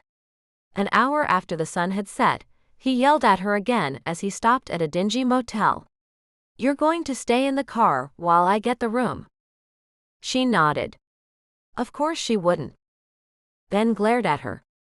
"I will find you. There's nowhere to run." Though she tried not to let her face show it, her heart sank. It was a little strip motel in the middle of nowhere. There were only 2 cars in the lot. "There's a clerk at the desk, Lily. Look at him. A teenager. He can't save you. If you run, I'll kill him first." Lily didn't doubt that Ben just might do it. He had the zeal of the converted, and he'd already proven that he believed whatever he conjured up to be an act of God. She nodded. Without a better plan, she was still sitting in the car, hating herself for not having run, but wondering where she would have gone if she did, when he came out. He was pleased to see that she waited. Her stomach churned, but she smiled back, hoping he believed that she was complying. He hauled her into the tiny room, pushed her onto the bed, and her heart stopped. What was he going to do to her? She should have run. But he berated her again. "We're going to have to eat crap. Everything was her fault." But then he told her, "After that, I'll make you my wife again." Oh hell no, Lily thought. Not without force. Not without a fight. Not again. But he didn't leave her for a moment. She begged to use the bathroom. But there wasn't even a tiny window to shimmy out of. She came back into the room, angry that she had let him corner her. He stayed between her and the door, so she waited for the perfect moment. When the knock came and the call of pizza rang through the door, she watched quietly. Her expression was meek, as Ben gave a warning glare that she was not to move. He opened the door and smiled at the delivery boy. Lily stood up, the cut in her side tugging. She motioned to the pizza guy, just a kid. She couldn't put him in jeopardy. But the kid frowned over Ben's shoulder as Lily mouthed the words, "Help me." Ben whirled around, his expression twisted. "You stay put, bitch." But it was too late. She had already grabbed the bedside lamp and swung it. It resisted momentarily, the cord still stuck in the wall, but Lily yanked until it broke. That gave extra force to her swing. She smashed it into his head, taking him down. Seeing him fall, she jumped up and over him. The pizza boy still stood in the doorway, the bag blocking both of their exits. "Move!" she screamed and shoved past him, making him stumble backward. She was sorry, but he was not the one Ben wanted. She yelled at him, "Call the police." Behind her, she heard Ben roar as he got to his feet. She had not hit him hard enough. Chapter 24. Ben's hand clasped her ankle, stopping her. Lily tumbled forward, hands smacking the gravel. The sting of rock cutting her palms, nothing compared to the fear that clenched every muscle as she tried to kick him off. She'd been taught at the shelter that she was strong, that she was capable, that she could fight. So why was Ben so damn strong? Kicking with her other foot, she scraped her own ankle, making her grateful for the protection of the heathen jeans. She kicked until she was sore but eventually felt his hand break loose. Scrambling backwards like a crab, she got just far enough away to gain her feet. Lily saw the pizza boy, bless him, stand up and step in front of Ben. "Hey, I don't think she's..." Ben slammed him aside and into the wall. Lily would have stayed to make sure he was okay, except that she might very well wind up dead. Bolting for her life, Lily aimed away from the road and into the dark of night. Though the night was cold, she didn't feel it. The cut in her side tugged, but she couldn't do anything about it now. So she ran. Could she outrun Ben? Behind her, a roar sounded before something smacked the gravel, and she heard a loud "Screw you." God bless the pizza boy. He was having none of Ben's crap. She screamed into the dark at the top of her lungs, "Call 911," but Lily kept running. Chapter 25. Aidan raced the car around curves, the tires squealing at each turn. Ronan had called the hotline and, luckily, Aidan's team was reconvening in the command tent when he learned Lily was missing. Shauna had simply looked at him and said, "Go." His heart pounded as he ate up the road. His legs shook. His hands gripped the steering wheel tight enough to break bones. Lily had to be petrified. He didn't know how he would survive another failure. He should have stayed home. They'd known Ben was coming. But Ben lulled into this idea that the marriage had worked and Ben had left. Clearly, they'd been wrong. His phone rang and he smacked the button. "Did you find her?" "No, then you haven't either." He heard the despair in Ivy's voice. So like Lily's, but he never got them confused. Ivy had no news. She'd explained how Ben had broken in and taken Lily with him. Then she directed Aidan which way to head. He barked out another question, "How much of a lead does Ben have?" Ivy told him, then she added, "Aidan, I did something." Chapter 26. Lily ran until she couldn't breathe anymore. She ran until her twisted ankle throbbed. She ran until she could no longer see the lights from the motel behind her, and she ran until she could no longer hear anything. She ran until new lights twinkled in the distance. At least she hoped they were new, that she hadn't made a stupidly epic circle and delivered herself back to Ben. She hobbled along, then as she got closer she saw it was a house. Maybe someone would be home who could help. She had to risk asking. Her side hurt, and she patted herself down, feeling the sticky dried blood on the side of her shirt. She was actively bleeding again. But she was upright, so she told herself she would be okay. Checking her pockets, she found a handful of change and a stick of gum, none of which was useful to her now. But then her fingers felt something plastic and odd.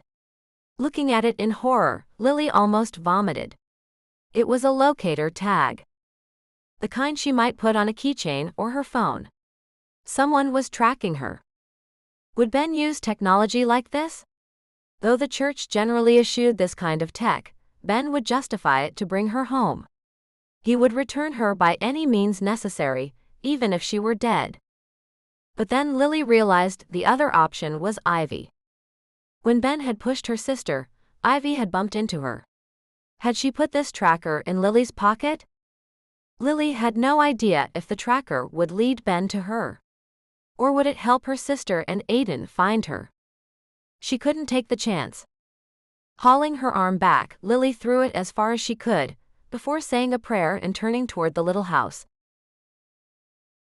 Chapter 27. Aidan raced through the tiny town, down the narrow 2-lane road. He'd followed the path Ivy had given him from her tracker. It was still moving away from the state road that it appeared to have traveled on for a while. He tried to figure out how on earth he would ever thank Ivy Dean. His phone rang again. Before he could answer, Ivy's voice said, Aidan, something went wrong. The worry in her tone seeped into his blood. What do you mean? It changed course suddenly. Do you think Ben did it? That couldn't be good. Was he too late? I'll send you the coordinates. He'd headed down this back road, hoping to intercept the line the tracker had taken. Ivy had told him the speed indicated Lily might be on foot. It was crossing an open area, before veering sharply to one side and stopping dead. Skidding the car to the side of the road, he slammed out of the car. He left the keys in the ignition and his heart on the road behind him as he ran toward her last known location. His feet pounded the grass in heavy boots. Aidan was still dressed for fire. The open space and darkness taunted him. Lily! Lily! She had to be here somewhere, but he stopped and listened and heard nothing. Had he gotten so close, only to find that she was dead? Shutting that thought down, he ran again, calling out, Lily! Help me! He heard the sound faintly, and turned immediately to the direction of her voice. Lily was alive. But that didn't mean she would stay that way. The night was dark, and he considered turning on his headlamp, but that would be a beacon for Ben, and he didn't know if Ben had a gun. He only knew that Lily didn't. And screw him, he didn't either. Aidan? The sound of his name through the open space was a prayer, and a confirmation that he'd done something right. At least he now had the chance to win. Adjusting his course, Aidan again ran toward the sound, only then beginning to see the outline of her shape. He gulped air, pressure pushing at the back of his eyes as he saw she leaned to one side, her hand pressing into her flank. She favored one foot. So help him God, what he would do to Ben Baker.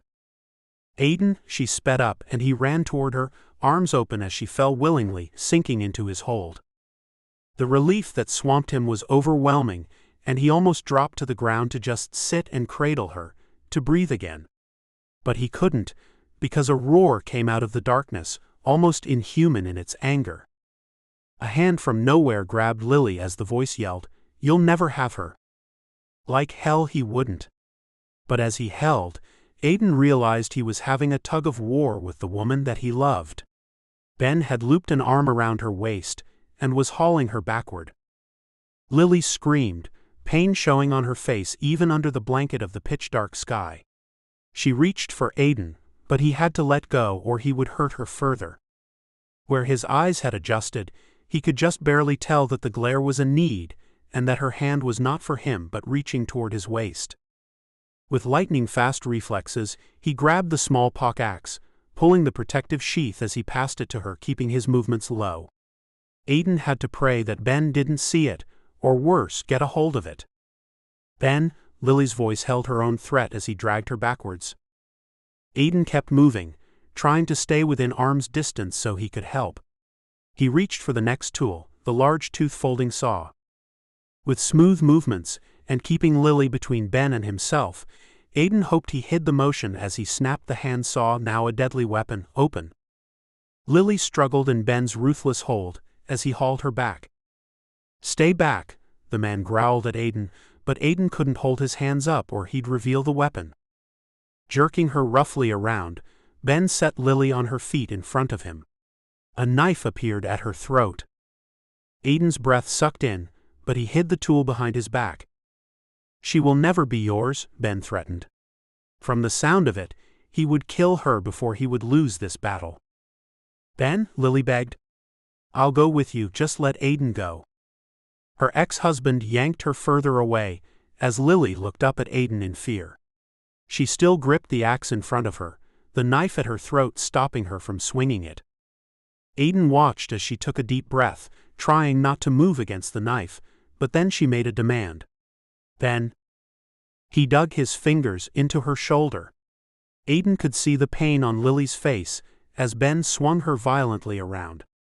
As soon as Lily was facing Ben, Aidan smacked the light on his headlamp, blinding Ben and giving Lily the light she needed. She was already swinging the axe upward.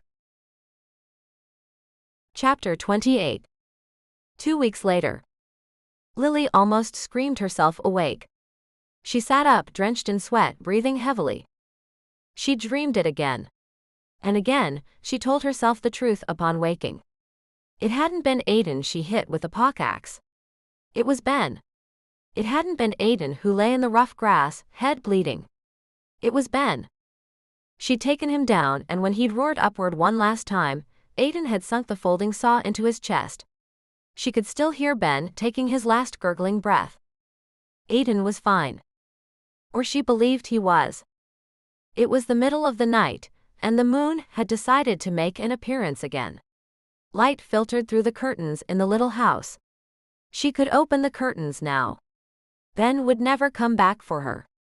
She'd stayed in the hospital the first night, then, in the awkward conversation afterward at Aidan's, she'd gathered her things and insisted she come back here. She'd filed for divorce for the second time in her life. Only this time had made her cry. She hadn't let Aidan see that, though. He'd married her and then he'd saved her. He could leave the marriage knowing that he had won this round. She hadn't heard from him. He'd said he'd give her a few days' space and then they would talk, but he'd disappeared. She'd heard from Ronan that Aidan was out on another job. She prayed he was safe. Her phone lit up. Who was calling her at 3 a.m.? The text shone bright in the dark. Aidan. I'm outside your door. Please let me in. She almost smiled. He knew that pounding on the door at this hour would be terrifying. She almost reached for jeans, but he'd seen her in every position already and he was waiting. What did he want? She opened to find him standing there, his eyes drinking her in. Only then did he seem to realize he was covered in soot and sweat. I came straight from the job. I see. Still, she held the door open and motioned him inside. Now wasn't the time to stand on ceremony. The only thing clean on him was the manila envelope he held up. Ronan brought this out to the site. Thought I would want to see it. Of course, his brother would make sure that Aidan saw the divorce papers. What is this, Lily? She shrugged at him. You saved me. Our marriage did everything it was supposed to do. Well, it hadn't kept Ben away, but they were here now. He huffed out a breath. Are you just going to leave me? That wasn't what she'd expected. By all accounts, he wasn't the kind to want to be married to a woman he'd graciously rescued. She motioned to the papers. You're free now. This isn't free, Lily. He waved the envelope, anger or something else clenching at his jawline. Could he want? He stared her down, need showing in every feature. If this is what you want, I'll sign it. But it's not what I want. You really want to be married to a woman you barely know? She couldn't breathe. I know enough. I know that people see you, and they think they know your story. They think you're beautiful, and they worry you're brittle. But I know that you're brilliant and bold and brave. He sucked in a breath. I know that I don't want to go sleep in our bed without you. Not ever again. Then he sighed and his tone changed. Maybe you need the space. Maybe you need time on your own. But I'll wait. He didn't need to wait. With tears in her eyes, she stepped into his arms, all soil and smoke and sexy man. Leaning up, she kissed him. I'll go home with you if you want to make this real. Aidan grinned down at her and moved one step back. Staring into her eyes, he ripped the envelope into little shreds. It's already real. Come home, Lily Dean. Thank you for listening to Beyond Redemption on YouTube. Remember to comment on this video, and please subscribe to this channel. Go back and pick up any of the WildFire Hearts books you missed. The entire series is here and can be listened to for free. Or choose any of my other series and get started. Happy listening. Author bio. Savannah wrote her first romance at age 8. Even then it was clear she was looking for a story about a breakthrough. Though that particular book shall never again see the light of day, please don't even ask, it set the stage for everything after. Savannah writes steamy, twisty, emotional series in contemporary romance, paranormal romance, and romantic suspense, and is a national excellence in storytelling and Maggie Award winner. A Savannah Cade book is an escape, with all the heady feelings of falling, but with enough depth and passion to make you believe in real love. Find me online at savannahcade.com. Please remember to subscribe to this channel to get all the new releases on audiobooks. Please also like and comment on the videos. I'll be releasing my entire catalog here for you in dual narration audio, but I need subscribers to know that it's worth the effort, that people are listening. Thank you so much for being here and listening. I'll keep writing more.